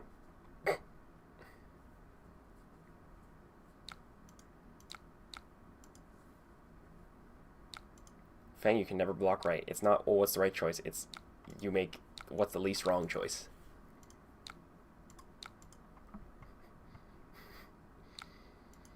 Millers?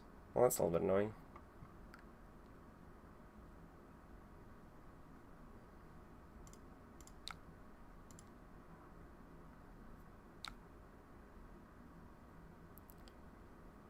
Well, I've always started picking the opposite dagger for additional attack after getting blow up. I always on the dagger. That's, you know what, that makes sense. I feel like that's really mostly relevant against Lyeth, because I don't think most decks run Oasis at this point. But, valid way of approaching it, definitely.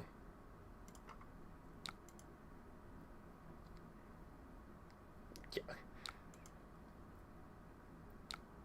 Yeah, because Lyeth also has like Peace of Mind and all that, so picking the other dagger for additional attack, definitely a good, valid choice.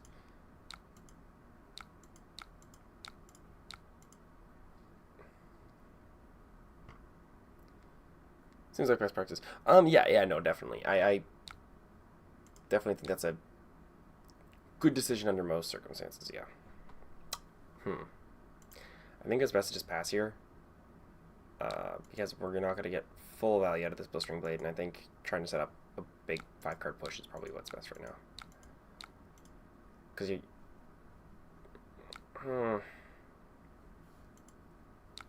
CNC... That's annoying. Give you 6.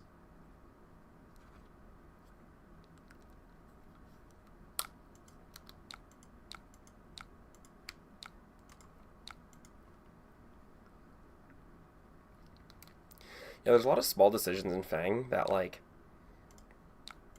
don't matter in, like, most matchups. Or, like, are kind of arbitrary in a lot of matchups. But then the matchups where they do matter, they matter a lot. Like, one thing I've started doing, or I've started, like, I noticed that's, like, super important in Dio is you block with Boj first. And it's something that I never really thought of, because in Dio I'm always like, oh, I'm just going to block out, whatever. And usually I use all my armor on the same turn. But the other day, I played against a Dio at an armory, and I didn't block with Boj first, I blocked with my arms first. And because I didn't block with Boj first, they did a max V turn where they drew 2 cards, and I hadn't blocked with Boj yet. Oh, and they conceded. That's fine. But because I hadn't blocked with Boj yet, I didn't get the block value, and I couldn't,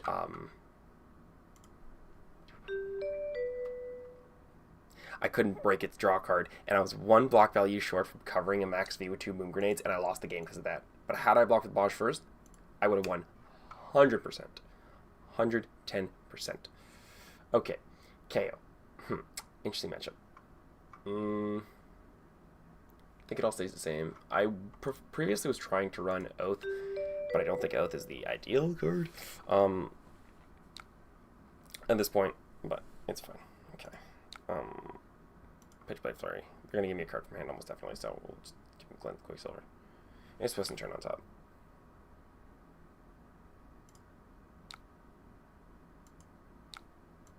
That's fine. Yeah, we'll pitch Twist. Then 5 damage. Try to leak something. Leak 1 point of damage. Haha, value. We're winning.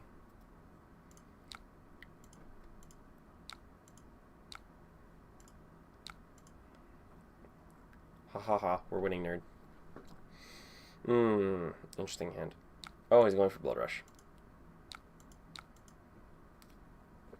It's only 4 card Blood Rush, though, so it's not that bad. And we still got full grip. No, it's a double Blood Rush. Alright. 3 card double Blood Rush. Well, you know what? At least it's good to get it early.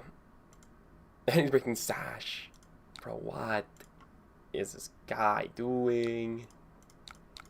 10.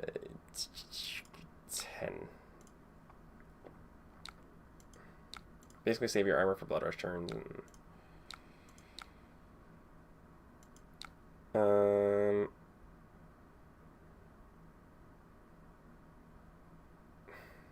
so this is his last attack. I will block 2. He leaked 5 damage on that Blood Rush turn. It's very mid. Very, very mid. Because we're going to go Sigil, Hunt the Hunter. And because we played a red card, Marks. Optimal, not really, but got us a mark. Got us. That means on a double Blood Rush turn, he ultimately leaked 2 damage. It's not what you want to see for Blood Rush, fellas. Genuinely not. Okay, Buckwild Freight. What's my next turn look like? So I can go pitch, exposed, do on-hit mark on this one, send the other one, Scar Tissue. Or. No, I think that's the... Go this, exposed, on-hit mark, or exposed, buff power, on-hit mark, and then send that. Yeah, okay. I think I can get online with this hand. Going to have to take a bit of hurt, but that's okay. Unless he plays Strongest Survive. Oh, I hate this card.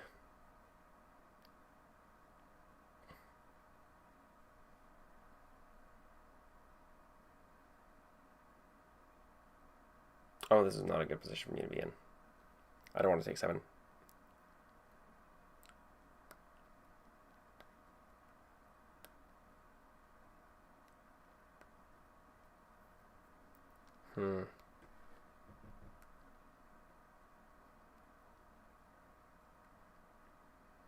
I think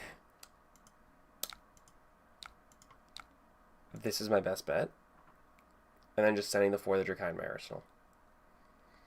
I didn't think there was a... No, I didn't really see a decent turn I could build out of that.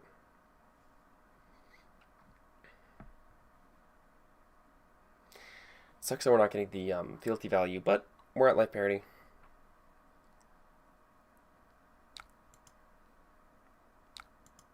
Which, no, I will take.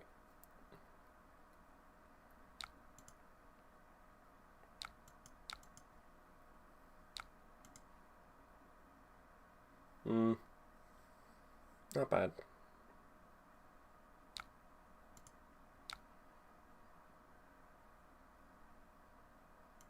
No blocks. Discarding Agile or Mighty Wind Up or whatever.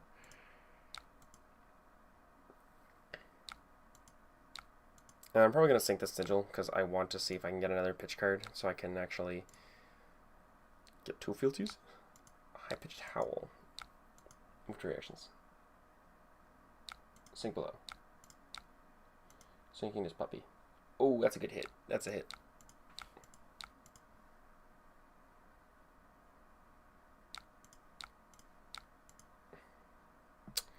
Scaling Flashback would be a little bit annoying here, though, but he doesn't know that I only have 1 Draconic card. Chat, he's stream sniping. Ban him. Ban him. He's stream sniping. He's stream sniping. Slash J knows that.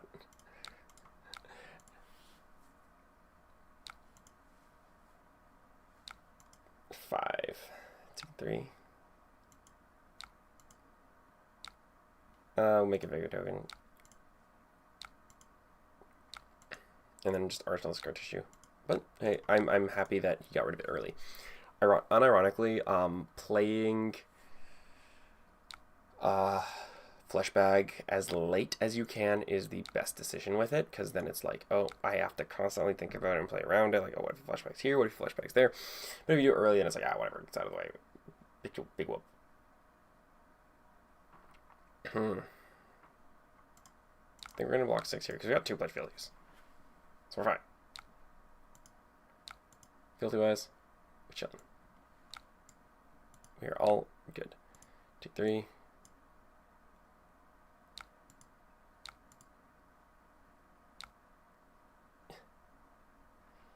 May have been stream sniping, but he wasn't intimidate sniping. Indeed, he was not. Oh, that's an annoying card. I don't like that. But you know what? It is okay, because Pledge Fealty fills another clause on the fealty tokens, which is making a fealty. So, one way or another, we're fine. It doesn't give the +1, which is unfortunate, but it makes a fealty, which is what's important.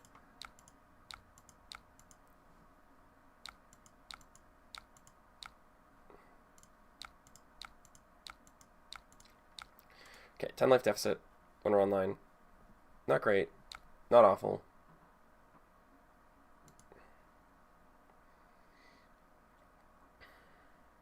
Yeah.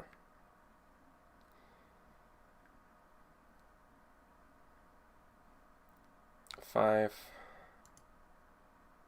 4, 4. 5. I'm gonna take the 7. I think I'm gonna do a really big push turn here.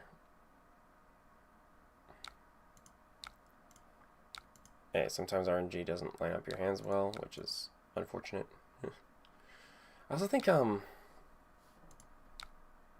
know. Oh, this is not a good... I'd go down to Reckless Swing range, which is not ideal.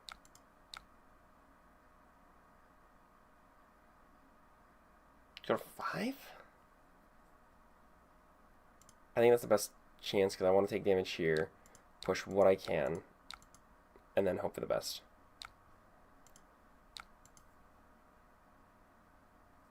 Because... yeah, I'll give you my pledge fielding.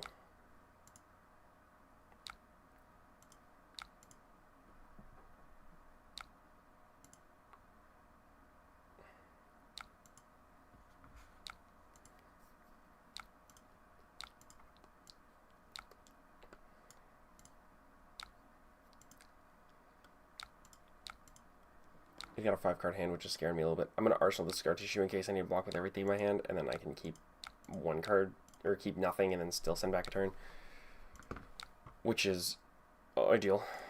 We're going to go block 6, 7. Dig 1. I don't think I can win this, unless he, like, uber breaks.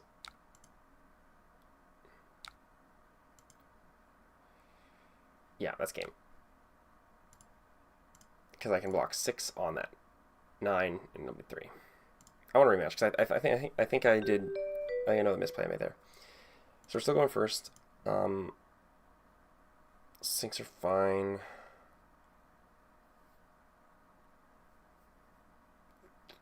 Yeah.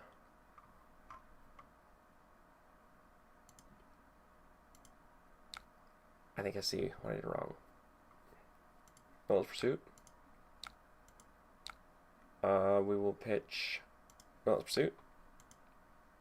And then go...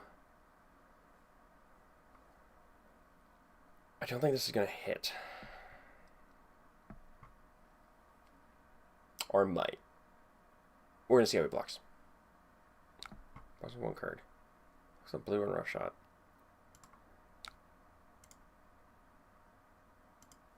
We're going to try. Because best case, he's got no blocks in it. He's got like 3 no blocks in his hand. He has to give us equipment. Worst case, he gives us cards like that and loses value. I think he does have 2 no blocks because he blocked. Because why wouldn't he just give another card in hand and save the beat? Or maybe he's trying to like use the beat and trigger next turn. That could also be it. Another Blood Rush Bellows.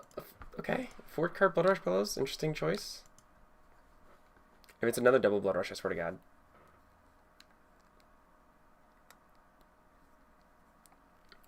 I think also that flashbag on the perfect turn probably really helped him. So, a little bit of luck. And also just not seeing enough, whatchamacallit, markers early on. Just a swing pig? I think I'm gonna just take the rest of this.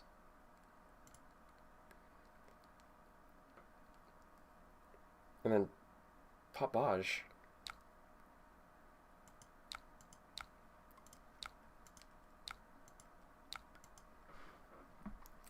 Yeah, because that's a... I mean, hits. I'm basically demanding him, hey, you gotta give me flashbag right now, but it does not matter. He's not giving me flashbag? That's weird. That's such a strange play.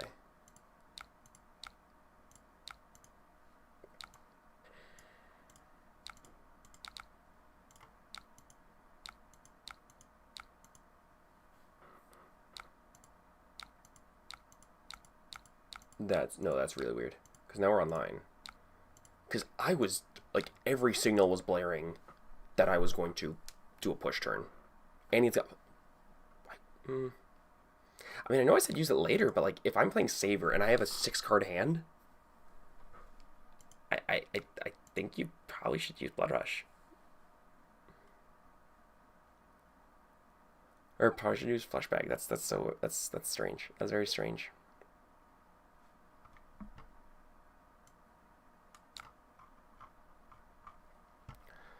Wild Ride for 9. I think we're gonna go block 9.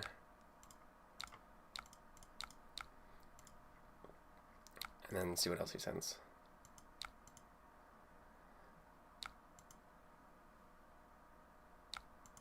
I think it's gonna be 4 into, or show strength for 11. Yeah, we'll take.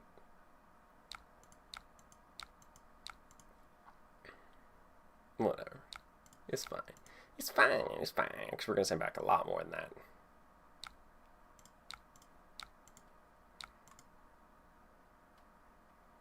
Nine. Yep.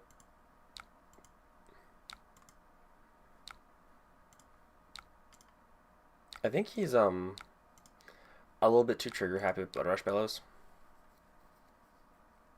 Because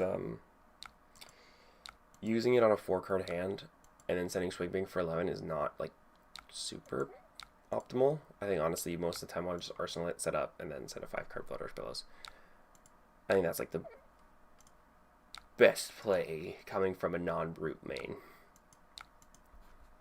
No Draconics, but we got 5 fealties, so we're good. Sigil of Solis as well.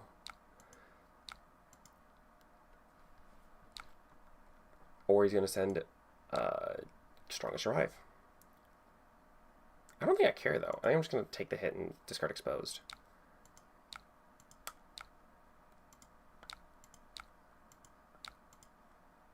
Yeah. I think that was... Twist, Dagger... Fealty, Scar Tissue. Now he plays it. That's fine. I was gonna arsenal that card anyway.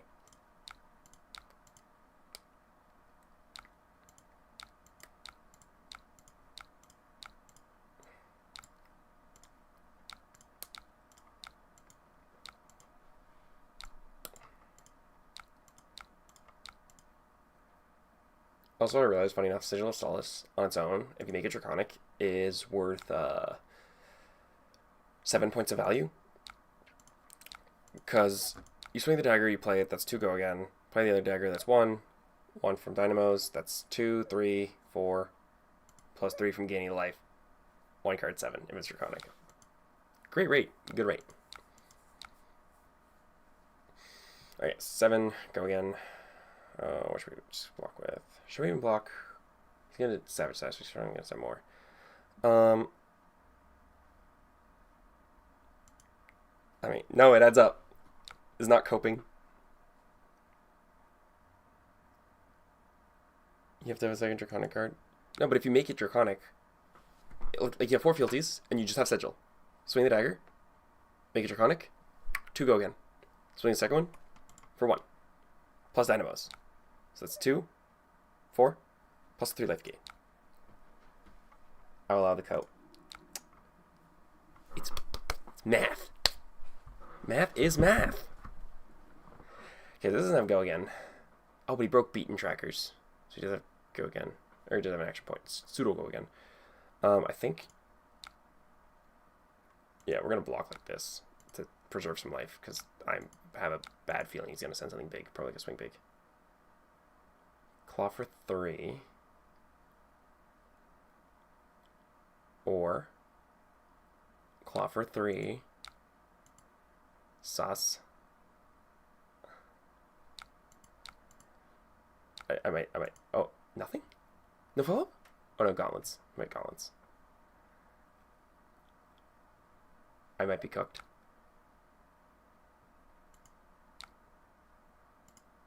I'm good. Fab Blazing says it's unfavored. Incorrect. It is favored. Generally speaking, you're favored into KO. He's a value deck. You're a value deck. Your value is bigger value than his value. Biggest thing is just playing around Scaling Flashbag. It's not easy, but can be done. Generally, if there's a two-handed warrior that uses Valiant Dynamo, you can beat KO. I'm struggling a little bit here, but in my experiences, it has been favored. I will also say, Fab Blazing sometimes isn't like the most accurate, simply because it's like my knowledge, like it's going off like that's not an insult to the website. It's like going off Talishar data a lot of the time, and like Talishar data not bad, but like it's not the most accurate of like how matchup goes. I feel like with the new stuff and the deck list adding more non-blocks and the 2 blocks, it makes KO worse. Potentially. I think it's like not as good as it was. It does definitely feel a little worse. As you can see. Okay. 1, 2, 3. Because I think I'm dead. Yeah, if he has any good 2 for 6, I'm dead. Yeah. Okay, one more rematch. I'm gonna prove. We're running it back one more time because I'm gonna prove that I can win this. I still think the KO matchup is like favored. He's gotta go. Damn. Oh well.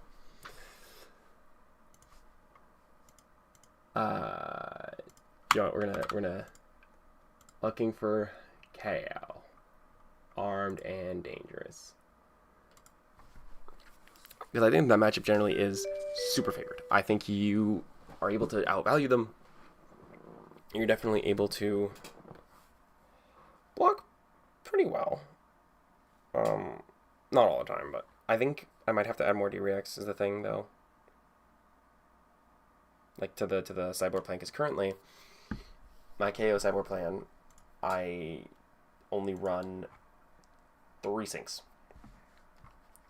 However, I'm thinking, if I go like this,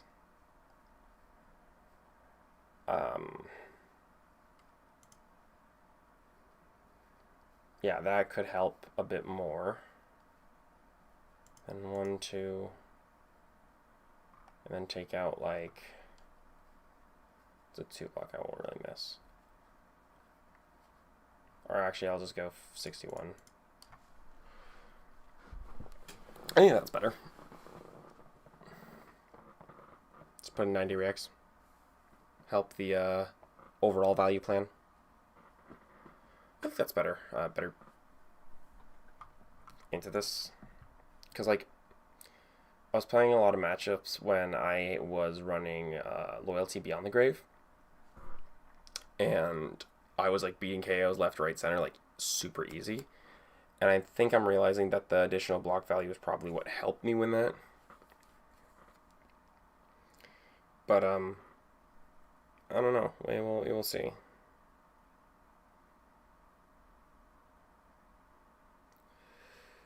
We will see, because I do want to play another KO here, just to test that theory. Though it doesn't look like there's a KO that is ready to play, so we're just going to do a normal game for Classic Construct, default game number. I'll do one more game, and probably call it there. Yeah, I think I might just have to,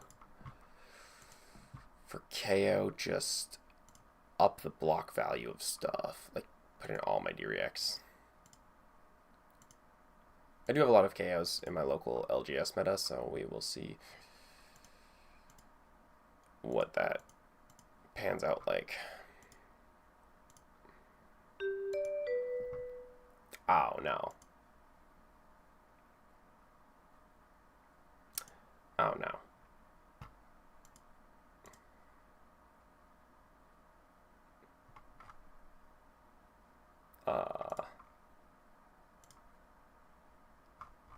Yeah, let's do it. Let's do it.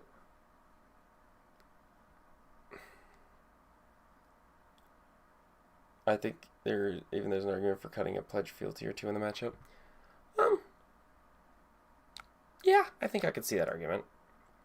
Because he's probably not going to block, so Pledge Field isn't as important. Treat him a little more like an aggro matchup kind of thing. Yeah, no, I can definitely see that. Okay, we're just trying to take damage.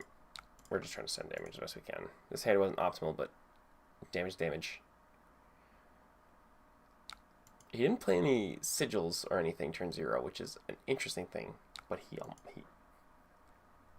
that's weird. Okay, hand's not great, so we can definitely push a little more. Oh, it's a good hand. That's 3 block.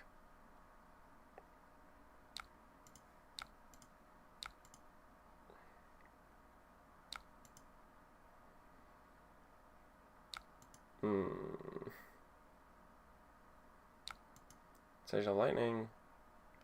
Blast Oblivion. Block 1, take 3.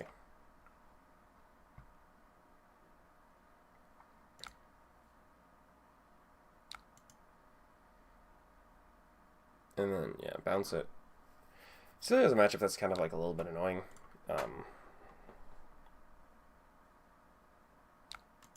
Somersault off the top. That's hilarious. He kind of feels like Kano, but not Kano. In the sense of, like, he's got a super big combo that you just are like, explode. But,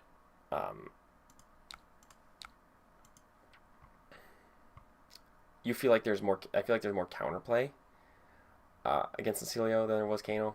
So, yeah, I don't know.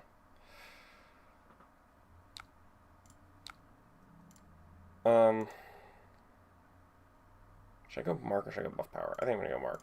I'm going to try to get online. But because if I can get online fast enough.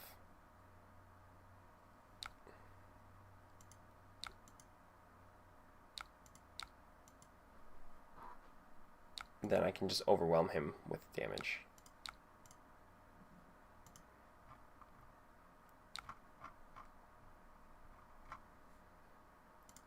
Yeah, but he's going to give me the boots, which is fine. I'm okay with that. I just need Amulet of Echoes. If I draw Amulet of Echoes.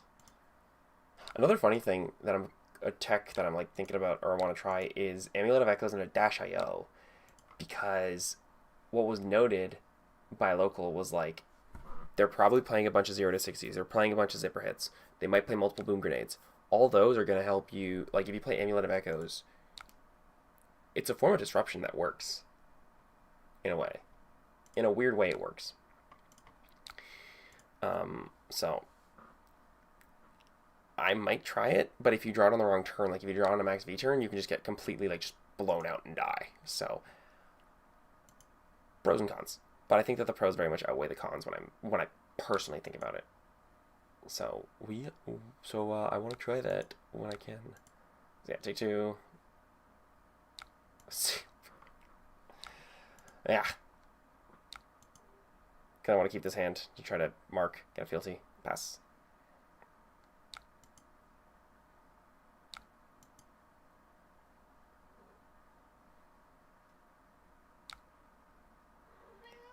Imperial Seal, and I feel like Amulet of Echoes is the same sort of problem. It's awkward as hell to play if you're blocking a lot. And Dio is where you're blocking a lot. That's kind of what's holding me back from actually like doing it, because I'm like, oh, I don't want to, like, I want to block in this deck. But Amulet of Echo stops me from blocking. Yeah, so I get it. Oh, okay. Arcane Spell. What is it going to be? Mind Warp? Oh no, he's just pitching for Sylve. Oh, the card in his hand was Channel Lightning Valley. Or not, Gone in a Flash. Oh my god, I can't think. Why am my brain not working?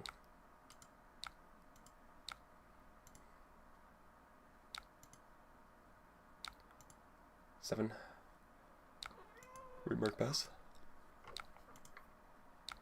We're definitely doing a good job at pushing damage. Again, line R2 reacts. A pitch card, and then the amulet. You don't want to keep dynamos. Yeah, that's fair. I play it in against Cecilio because I have to. Like, it is a card that can genuinely turn the tide of the game against Cecilio. Like, it can take it from a matchup where you're like, oh my god, I hate this, to this isn't so bad. Block 3, pass. It's gonna happen. He's gonna connect on the hit, so I'm not even gonna try to fully block it. It's gonna happen. Scar Teacher's a decent pitch card.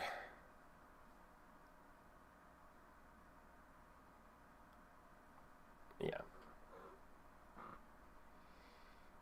I've seen like a lot of Syndras and a lot of other decks running like 1 to 3 Amulet of Echoes, just because like his pop-off turns are just so incredibly strong that just having even a chance to just drop a card and stop it is too much to say no to. Like,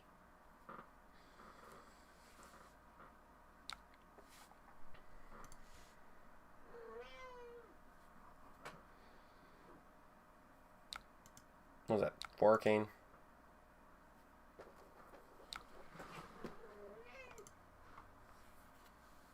It's fine.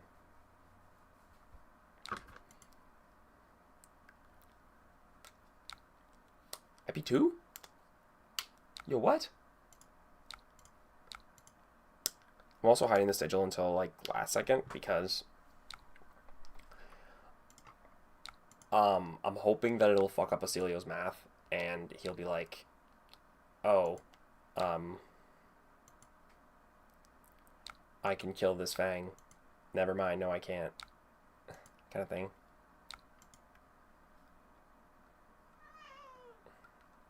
Like when he does his combo turn, I want him to like use my current life total instead of what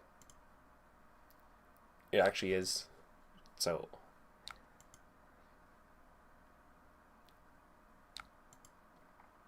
unfortunately we haven't seen Amulet of Echoes this game, so we just gotta hope that this Sigil of Solace is gonna be enough to protect my life.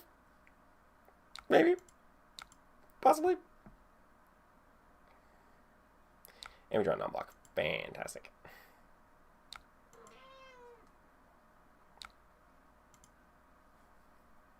Oh, that's really unfortunate. Really, really unfortunate. Saying otherwise is extremely bad. No draconic reactions. One way at marking. Best bet is probably like send it, break fealty, play expose, play for Dracai, pass. So like buff, send, pop, pass. Which is 4, 5, 6, 7, 9 into 4. 13. As much as I want to like expose, I just cannot deal with having a blue no block. Don't get me wrong. When exposed doesn't work, it hurts.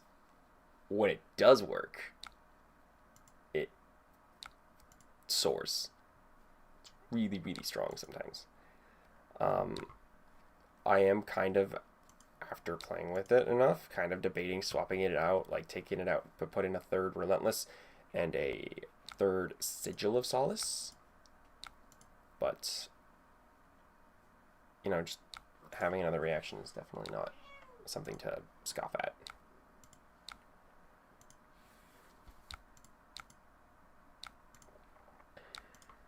And also reaction speed mark, yada yada. The thing that kind of like holds me back from it is like, one thing I always talk about with Fang, because like whenever I see people or have people ask about like, oh, should I play Provoke? Should I play this? I'm always like, okay, the blues in Fang, you want to have them be as flexible as possible, right? If you see them turn 1, you're happy. If you see them turn 10, you're happy, right? It's why like Glint the Quicksilver, really good, because you can pitch them early, and then if you see them late game, you're happy. You're happy to see them early on, because you're like, oh, okay, whatever, I can pitch them. You're happy to see them late game, you're like, oh, okay, whatever, I can just do the thing.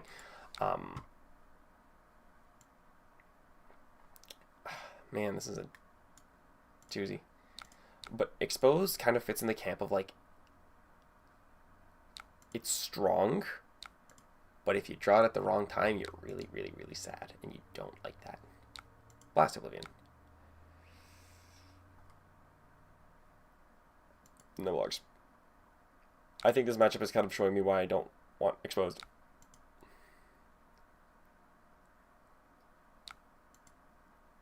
I'm just playing less blues, not playing Hunt the Hunter. I'm also playing 3 Pure Intent, just have more Draconic Reacts. Yeah, I can see that. I personally don't. This Cecilio's killing me with mini combos, dude.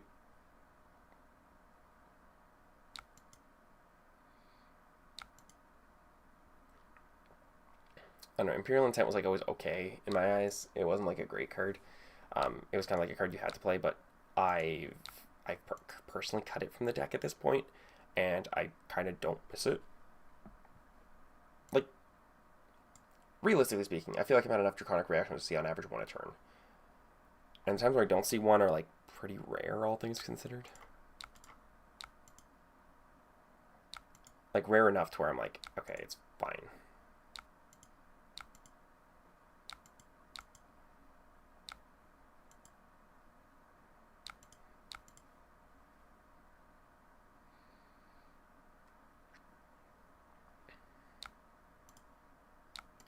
Skilio's forced to block. This is a great sign, because this means that, like, we're getting there. He has to, like, combo me now, and he has to have a really good combo. But I don't. And, of course, we draw the Amulet of Echoes now, on a turn where it's like, okay, we're really going to have to block. Amulet of Echoes. Ah! I hate my life. I hate this fucking card.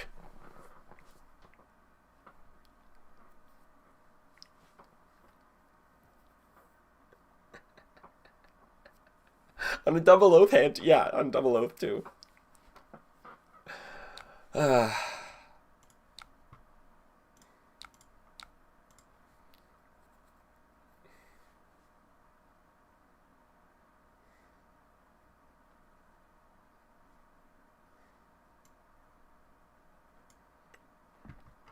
also you don't need 2 reactions to make oath to play Echoes, just because Echoes has let's go again, so you can play in the middle of a turn is fine. You gotta pop fealty, but that's fine. I have 5 fealty. I can spare 1.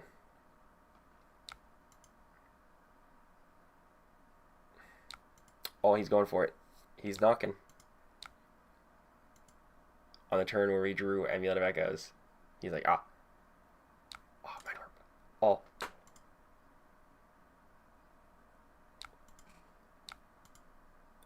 We live!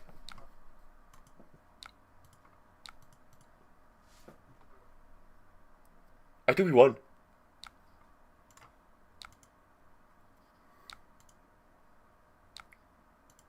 What do you think?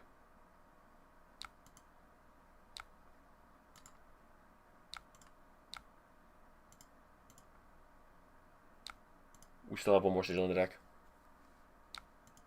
Of course he draws 2/6. 2/6. Ah! It's fine. It's fine. It's fine. I don't. He might not have the gas.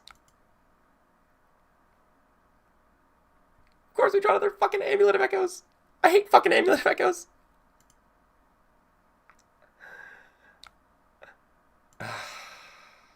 Okay, I think we're doing this. No matchups. What? I think we're doing this. Goodbye, Exposed. Hello, third copy of Sigil of Solace, and third copy of Relentless Pursuit, because you're just as good and you do the same thing. Okay.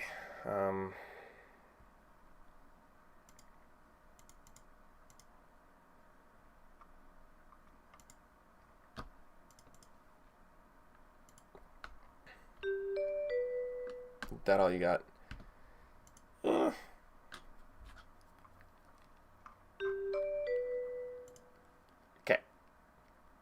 We're gonna make up for that loss earlier. Take out Tooth. Close the block. And I think go to 6/3.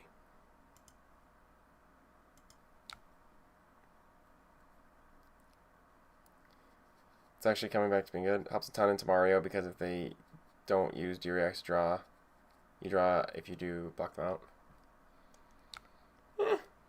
I see it. I see it.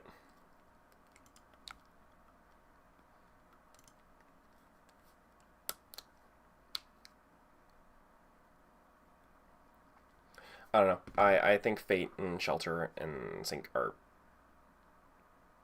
I don't know, they just feel better in more matchups with like a similar level of like goodness. Do you run Cuff and I don't know. It's definitely a good card, but I just don't feel I need it. Like every time I played it, it was often like when I'm like already kind of online, or like when the engine was already kind of going, if that makes sense. And I was like, oh, it's a 0 for 4. Okay, cool. I don't know. I didn't like it personally. It wasn't anything though.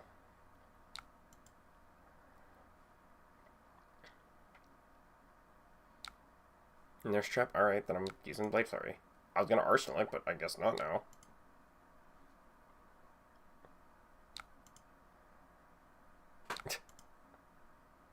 Thanks, Arachne. Make me actually use the cards in my hand.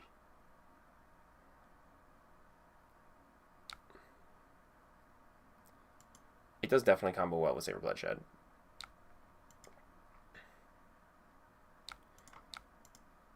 Yeah. I do think it's good. I don't know.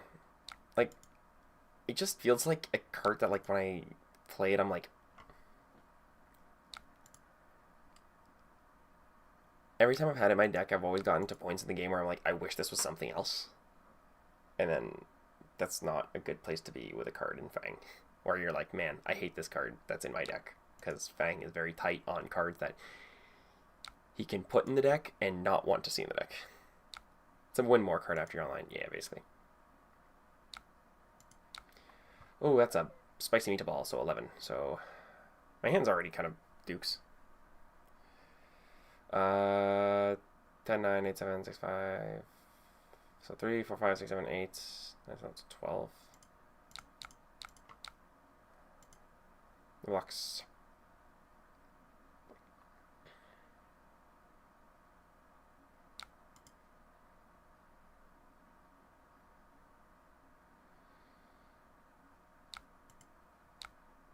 Sync consent because I can't play that anyway. That's fine. Take 2.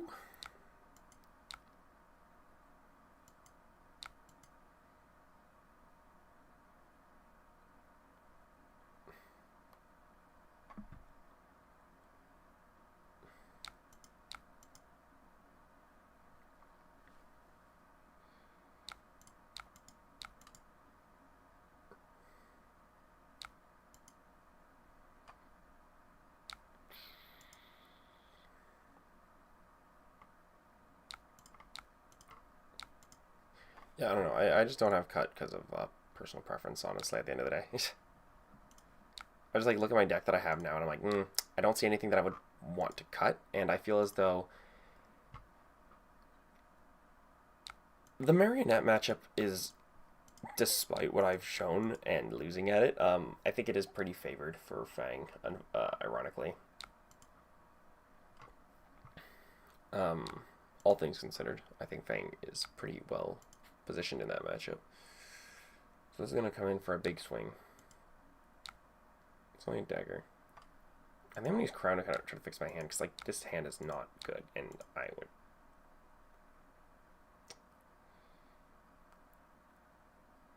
Okay.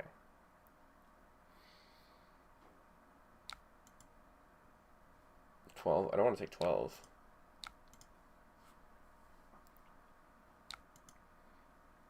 Block 4. Preserve some of my life. We're going to go Twist into Hunt the Hunter, just because it marks. 4 on hit mark. Take it, whatever. It's such a weird card to run in. Well, not a weird run. No, actually, that's a pretty good card to run in Marionette. Oh, it's a rare? It's a rare. Oh, that's going in my Slippy, or my Mario Sage deck.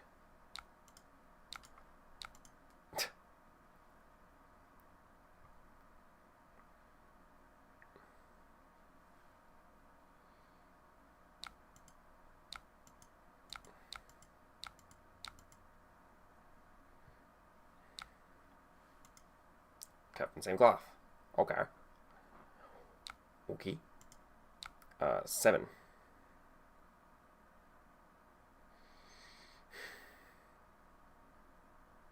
It's gonna go to 10. Regardless. Like, I don't think there's anything I can do. Because I have to keep this hand. Yeah, no blocks.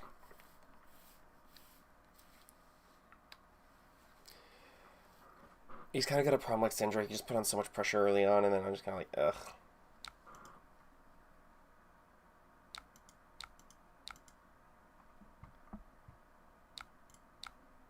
And then, yeah. Infect. Cover 3. Reaction. Yeah, T-Tox. Okay, we're going to try this matchup again. We're going to try again, because that didn't go well. I'm definitely making a mistake somewhere in terms of the value plan. I'm like not assessing effectively when his push turns are and when I need to like send it, which is a difficult part with Arachne because he's an assassin, so a lot of his stuff is in the reactions, so we'll pass. Okay, so I need to... That's definitely one thing I need to work on is like assessing when to push for Arachne. Definitely a hard thing to figure out. Prism. That's an easy one. We'll definitely go in first. Because we got the mighty Look Tough. Yeah,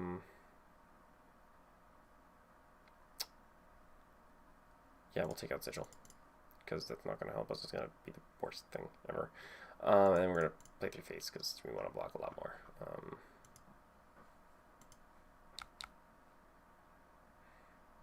Oh, perfect. Best opening hand. Why do they always play Vestige into me? What the hell?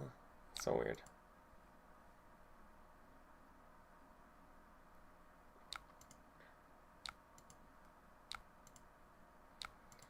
They're marked. We got a fealty. We got a popper. Like this hand is bonkers. Or this game is going bonkers. Positive.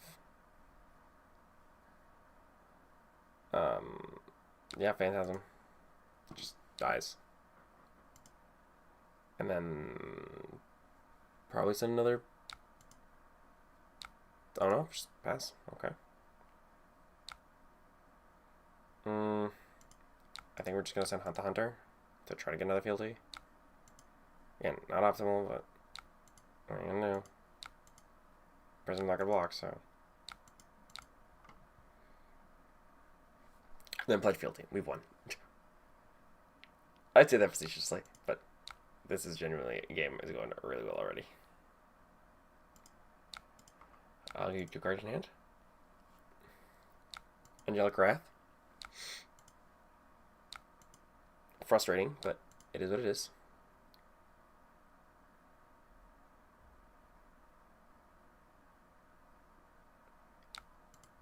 What's my win rate this stream? Whoa, how many games have I won and lost? 1-8, lost 6. That's not good. That's fine. It's a learning opportunity. It's a learning process. Okay, so with that passing barrage, we need to do it like this now.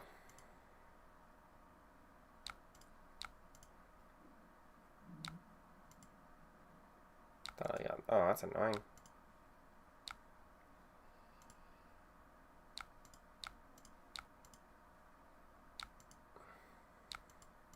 And then just gonna draw Icap, which is fine.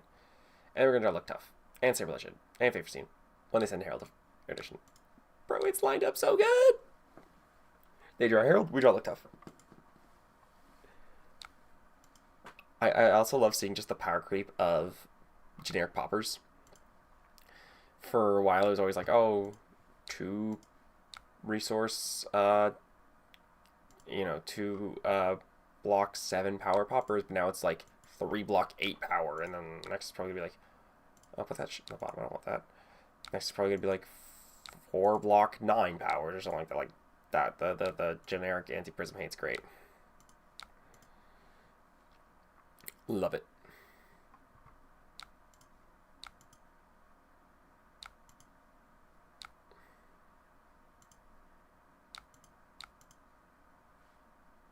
And then send this. Prism is a matchup that Fang doesn't feel like he should win because Prism is very aggressive. Prism's able to, like, make these big angels and that kind of thing, but there's so much counterplay available even in Fang that it's like, why?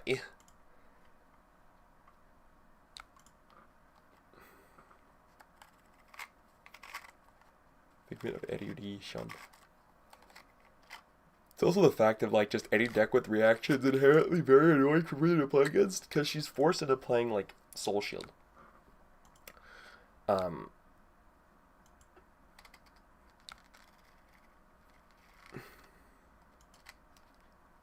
Yeah, it's swingy, but if you're playing reactions, it's so hard to be able to just, like, nick that, like, one, like, to cover everything, right? It's very much like, I'm going to play all my reactions, you show me if you have all the defensive stuff. They could play ALS because that cringe. Why would you play that card? Why would you do that? Why would you do that? You didn't have to do that. You could have not played that card.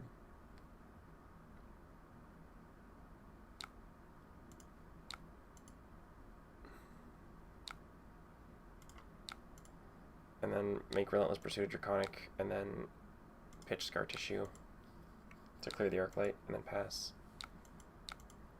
Oh, that's not good. And there's our third Look Tough. Fantastic.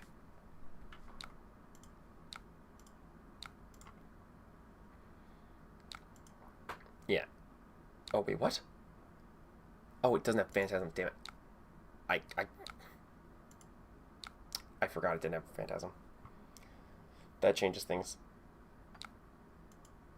Okay, so this is 6. So let's see some armor here, because I know they're gonna swing with Soraya after, or they could just have the one thing. Okay, Angelic Wrath.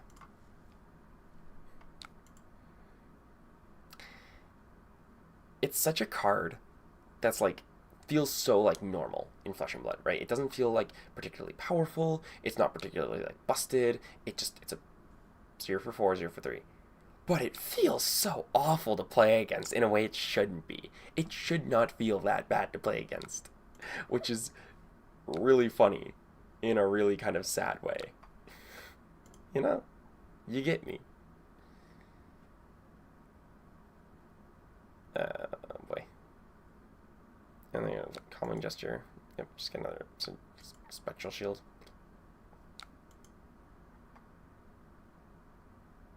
Library. Yo, that's cringe. I mean, if you can keep Upper Hand.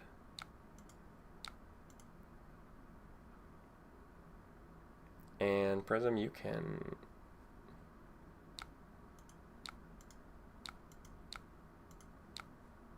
Bro, can you, like, stop? Please, for fuck's sake. Jesus Christ. So annoying. Probably only gonna send one attack now, so I can't even, like, utilize this power properly. And that's one of my best cards. What the hell? Block 6 like this.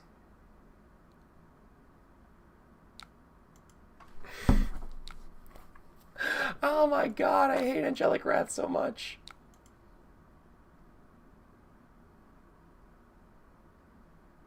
Pop Baj and everything. Oh, but they don't have the resources to swing with Soraya, I don't think. Yeah, and they only have 1 yellow. Yeah, okay, so that's fine. This is totally fine. So, swing to face. Now we're going to do some damage.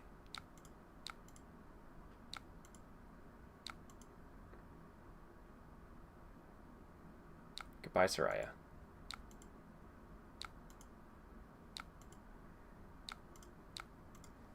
Then we're not going to arsenal this popper because we're going to just stop their turn right away. I have to IP myself, but that's fine because we're going to clear this Passing Mirage, stop their turn, get a good grip, and then hit them hard.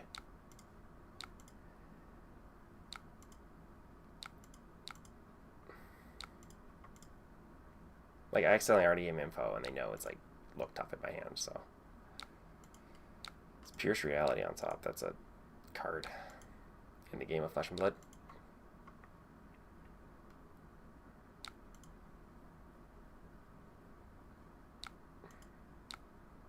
Okay. Don't get greedy. If I block this out, don't get a Herald or anything. But they're going to draw 5 cards.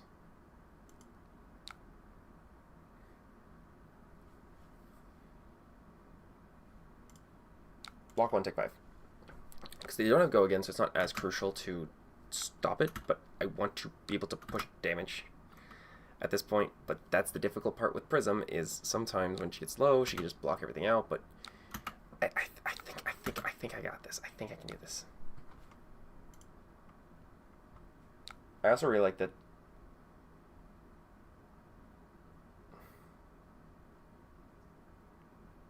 No, we're not going to destroy library because this is better. This is more value. I paused for a second because I realized, wait, I have 2 yellows in my hand. I can destroy library. But I was like, no, that's not great.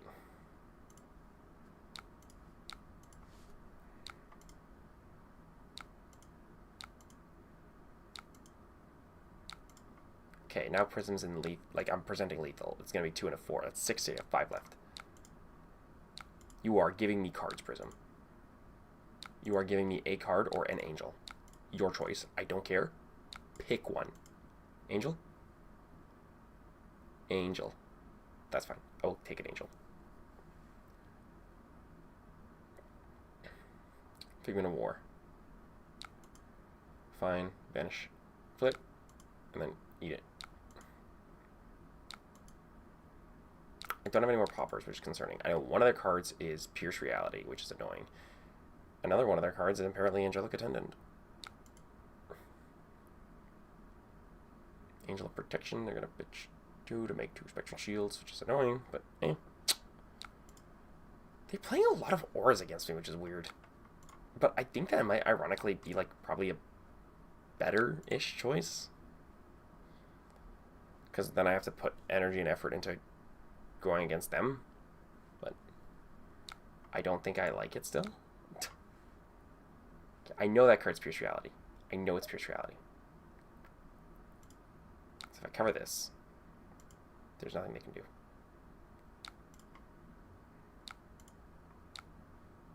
Top that puppy. Yeah, you don't want to, but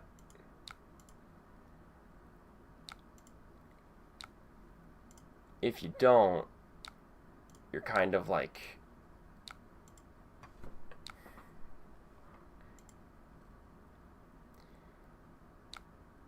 If you don't, they're like gaining value, especially if it's something like Genesis.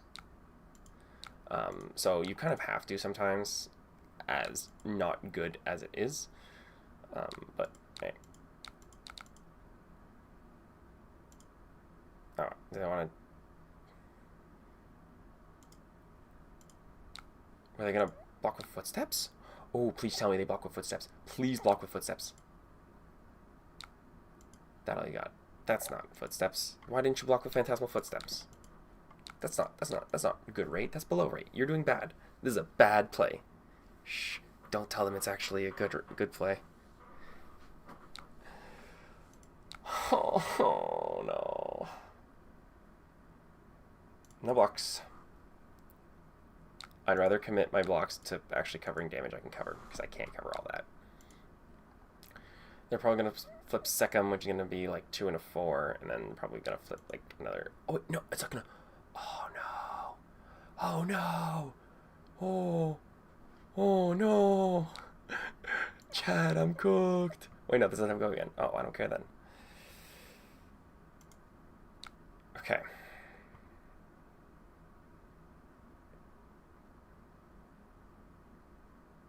We take 4.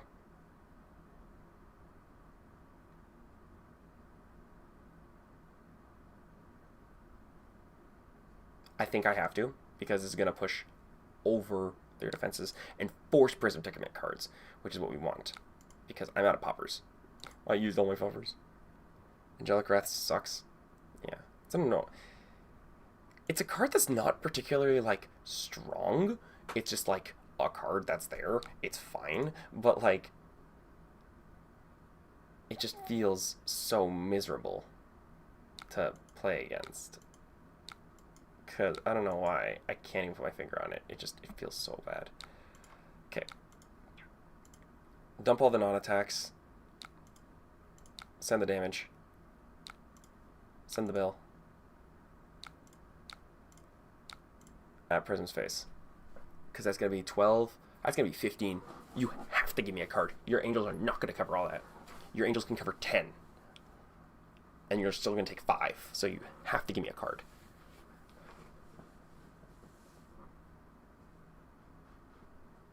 And when was Wrath, you're dead. Oh, yeah, no, that's fair. But it's kind of gotten to a point in the game where it's kind of like, if they have it, they have it, and I just kind of have to suck it up.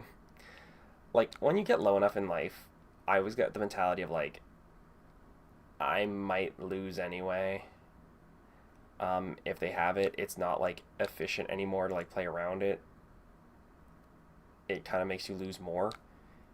Whereas if you just play through it, you're like, oh, I'm fine. If that makes sense. Secum. Oh, no.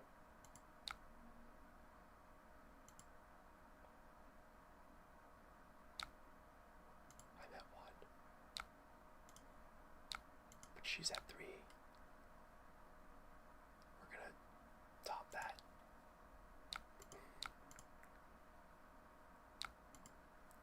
She has no more angels.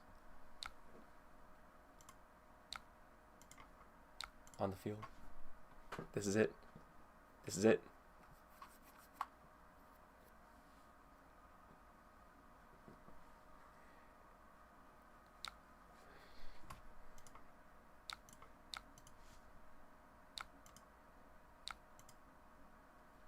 Team 2. They go to 1.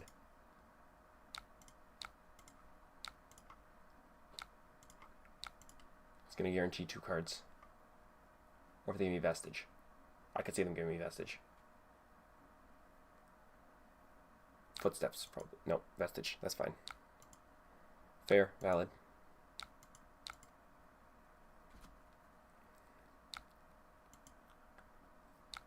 Okay, we win.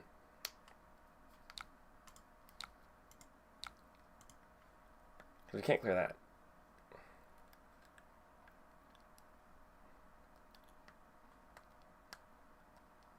Because we got Fire and Brimstone, so this is our power turn. Oh, we won. We so won.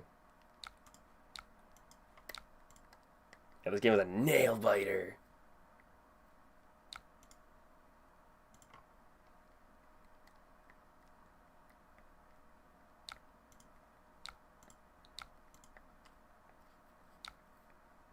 Han send off the top, yeah. For the Rubbins, yeah. I don't even have to play it. I just think no. I just, yeah. Ah, that was a game. That was a game. That was so close. That felt so close, but that felt good. Syndra. Okay, this is a good one.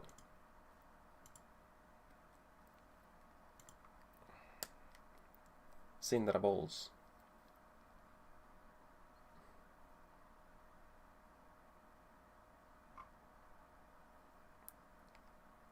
Syndra Bowls.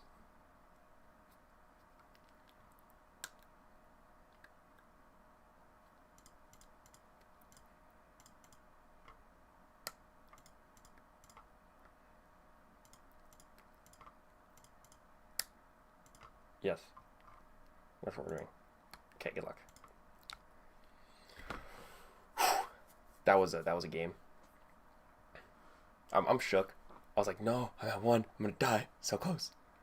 Dynamos. Strong card. A good card. Okay, so we have no way of marking. I think we just do this. For 5. Because they didn't send anything, so we couldn't filter, which is fine. Okay. Block with twist and turn. And they're just going to go boom, boom, pass.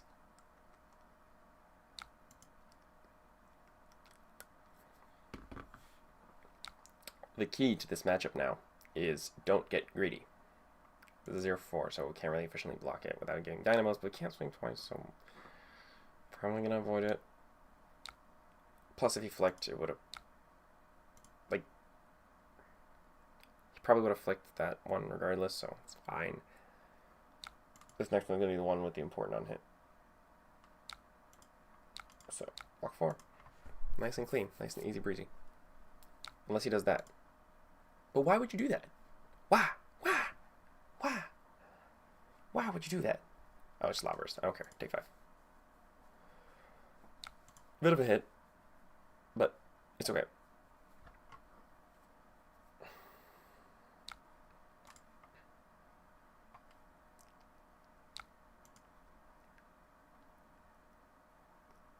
I'm going to 4. Then I'll hurt.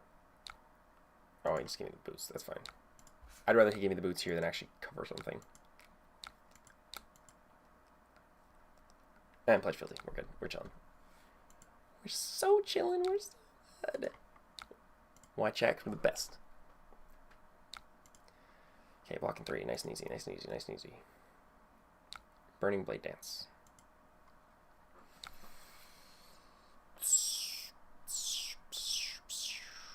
Is it still correct to run Kabuto into Syndra now that Wrath is banned?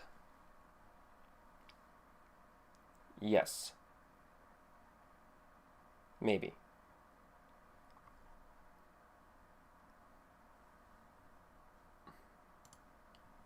You know what? I forgot that that card was banned.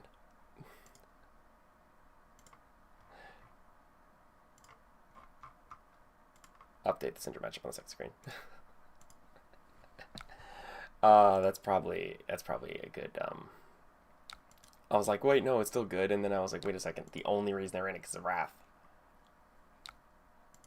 I'm a bit slow. That's fine. I'll give you 4 here. Unfortunate, but because yeah, they're gonna flick. And then if the next one's 0-4, I just give sync and then pass. Second, the Scar Tissue. I want a Draconic reaction to get value from Dynamos. See, knew it. But actually, this is the better play. Block 2. And then we're just going to go Fealty Pass, arsenaling the Sink below. This one's going to be 5. Yeah, no blocks take 5.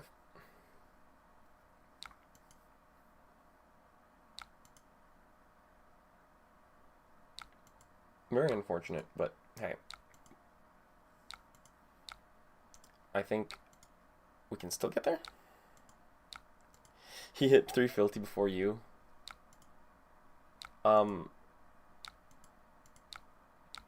Cringe.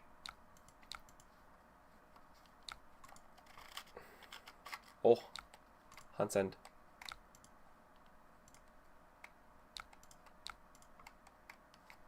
I mean, this is the reason why it's still running Kabuto, because of Ignite, but I don't think it's the optimal play. Like, this one's fine, but that's not, like, it's only, like, 1 point, that's only, like, 3 value, which is not great.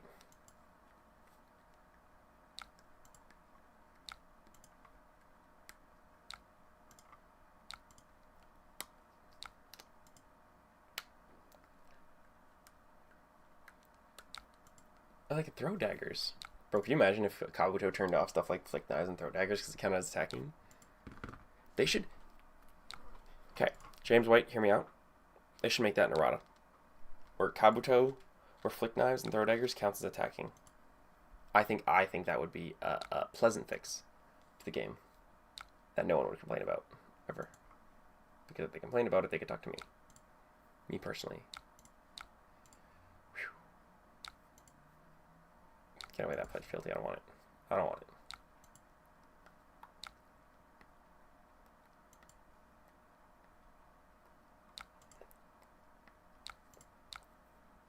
it. Yeah, I don't want that. Form Loyalty's fine. Parked in the Arsenal. Breaking point 5.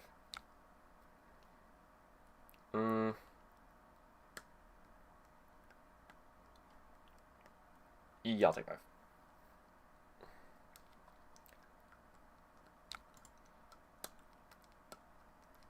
I think it is better to park a Firm Loyalty in the Arsenal, because they're going to only have a 4-card hand, so I could probably still like block very effectively. And then I'm going to send 6 into 5, which is good. I also have 3 more armor value, just fully cover up a Chain Link.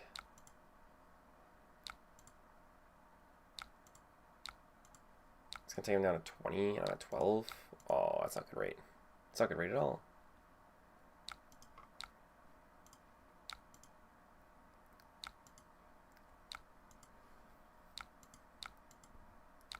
Man. It's okay. It's only 8-point difference. I still think... Oh, Oath of Loyalty. Okay, I like that because Syndra's Draconic toolbox is a lot smaller now. So this is definitely not going to be as strong as it used to be.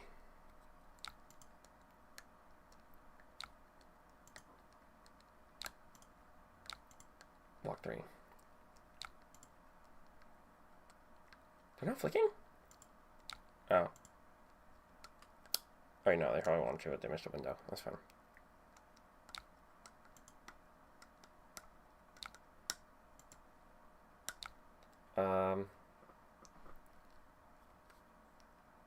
So I can push 4, 5, 8, 9, 10, 11, 12, 9, 10, 11, 12, 13. So likely push them down to like 7. That's greedy. I can't get greedy.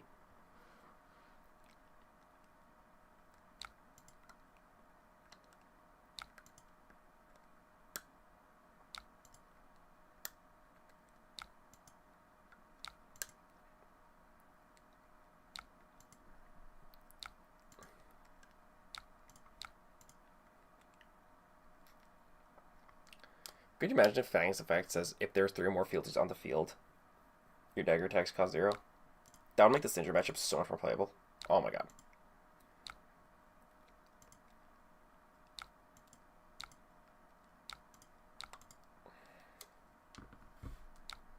See, it's fine, because we're still at a pretty decent trade pace.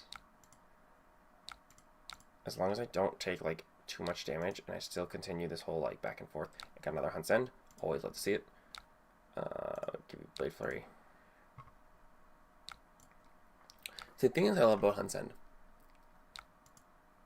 is it is a very good rate, and it blocks very well. The thing that I hate about Hunt's End is it still blocks 3. So if the rest of your hand's 2 blocks, you want to cry. But I like that it blocks 3, because if you can't use it, it blocks 3. But when you want to use it, and you have to block, it blocks 3. So it's like really stupid. 6, 10, 11. Yeah, I'll give you this and this, because I don't want to give you Hunt's End, because that's going to be the best card I play this game. 3, that's 4. I'll take 4.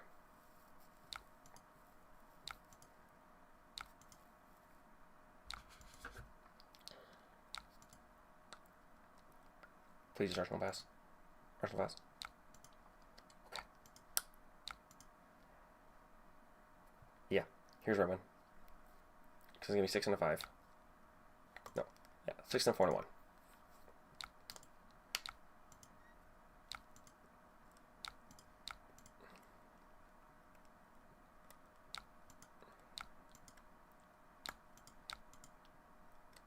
Life parity. Almost life parity.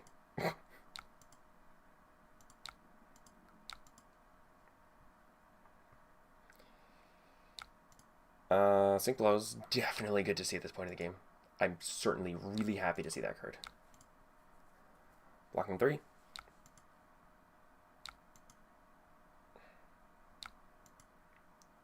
Because now we can go no blocks, move to reactions. Sync. Get rid of Cigar Tissue. And another block 3, let's go! Oh my god. We might win this. A dagger has not hit, but he's almost definitely going to flick, so I'll give you 4. Show me the money.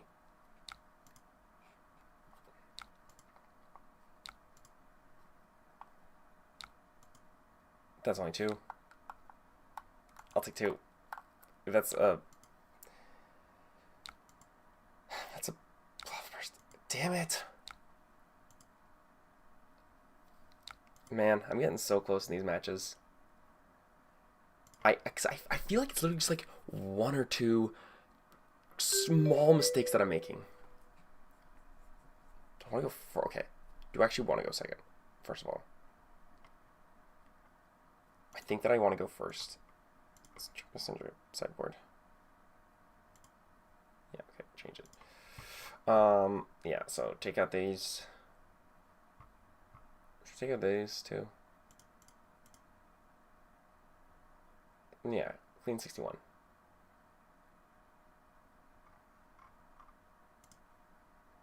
There we go. Pitch.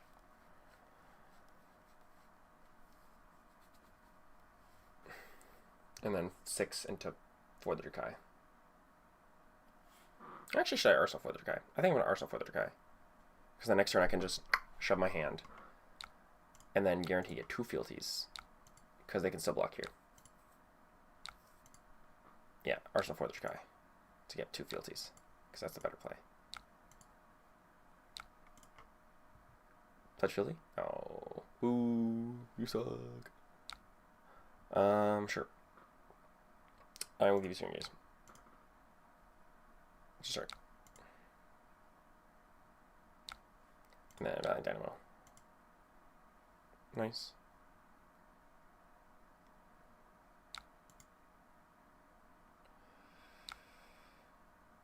Block 3. Man, we are walling up here.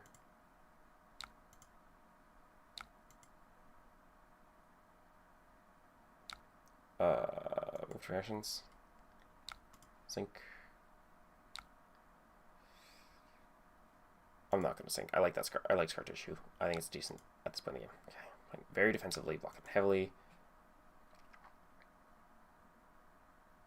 And then just sending for the Dracai. Probably going to get 2 fealties because they don't want to block. They're probably just going to give us boots to preserve the 1 life they want to. Yeah. Okay, we're at 2 fealties. 1 more and we're online. Arsenal pass. Yeah, I think we got it.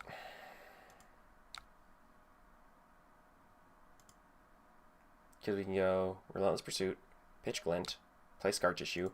Is it gonna get go again? No, but it's gonna hit almost definitely. So we're gonna get a third fealty, and then we can just Arsenal Hunt's End, and then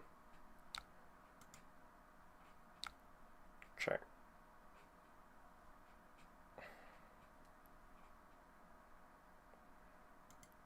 Block 3, or no blocks, I should say. Yeah, sure. 4. I'll give you my equipment here. Throw daggers? Sure, throw daggers. The crit's so stupid. I hate throw daggers. 5. I mean, I have Crown of Providence to block 5 cleanly, but they don't have go again. I mean, they could break their boots.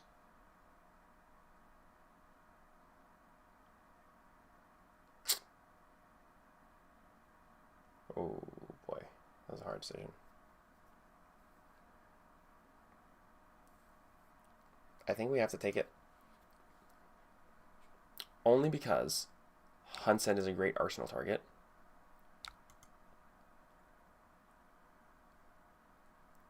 And I think it's going to give us good value.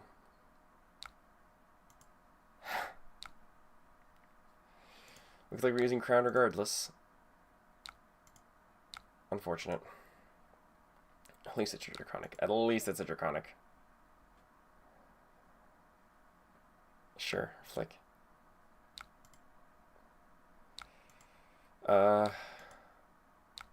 11-point deficit. Not bad.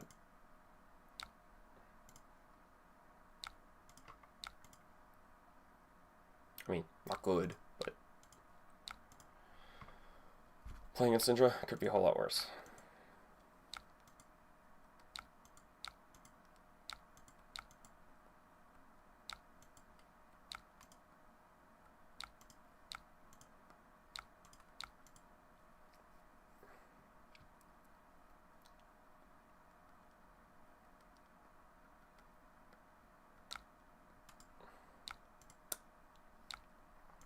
We're on a 7. Life point parity. But they got a 5-card hand, which kind of scares me. But we got Sync Below. Give you 3. Cover early, cover cleanly.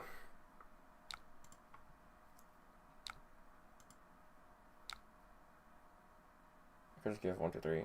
I think that's you're down to 3. Yeah. Flick your boogers at me.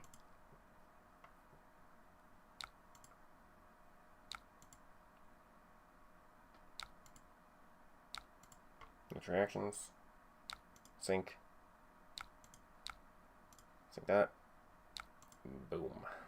Another 3 block, which I'm happy with. Take 4.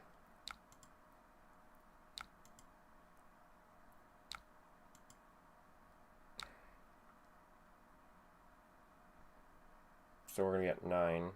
So that's 4, 9. If I block with this, we're gonna be at a 6, and that's 5, 4, 5.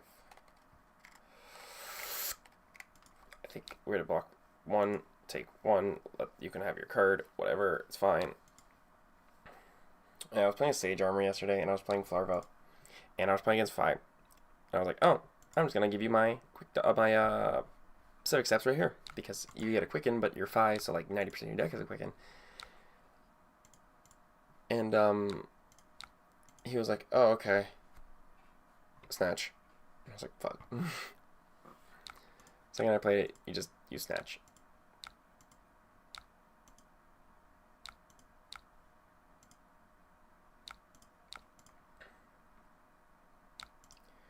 I'm doing decent at like keeping life parity and trading. I just need a little, like, I need a little bit of like room to breathe.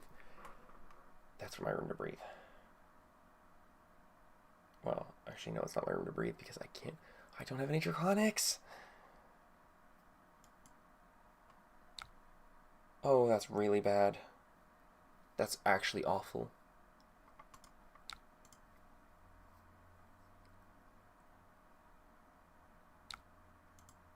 Sure. I think I'm gonna have to go Dagger, Break of Fealty, play Sigil of Solace. Because I don't know how else I can do anything here.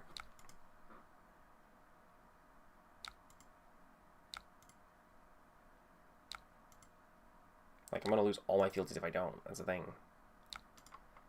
Play some of the Draconic on top.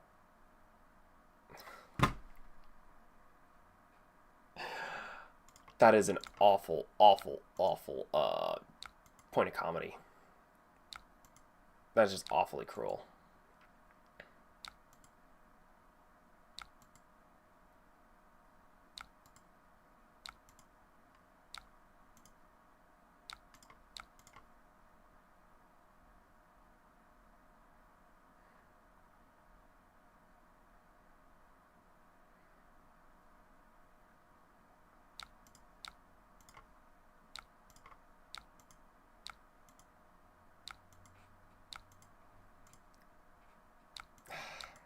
No, I'm not online.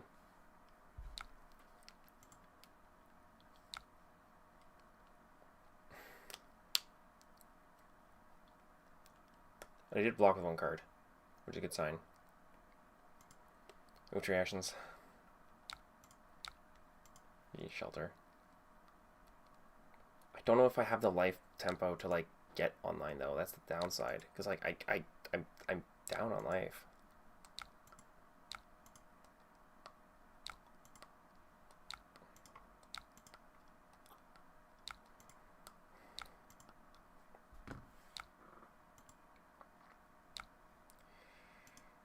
Take one, take 4, because I have to keep 2 cards now instead of 1 card like I was. Man.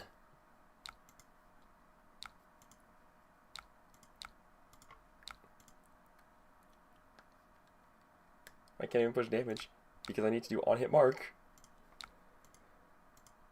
And now she's got a 5-card hand, and I gotta keep 2 cards. I'm dead. I'm so boned. I am boned.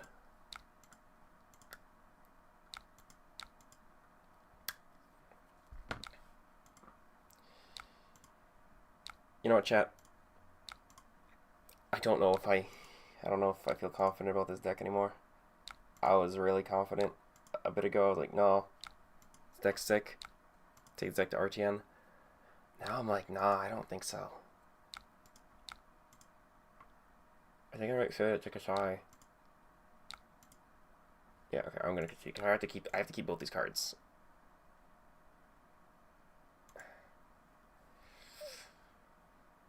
Oh, that's a miserable way to end the stream. Well, oh well. Yeah, price makes perfect. That's fine. Thank you so much for watching. Yada yada, subscribe, like, all that.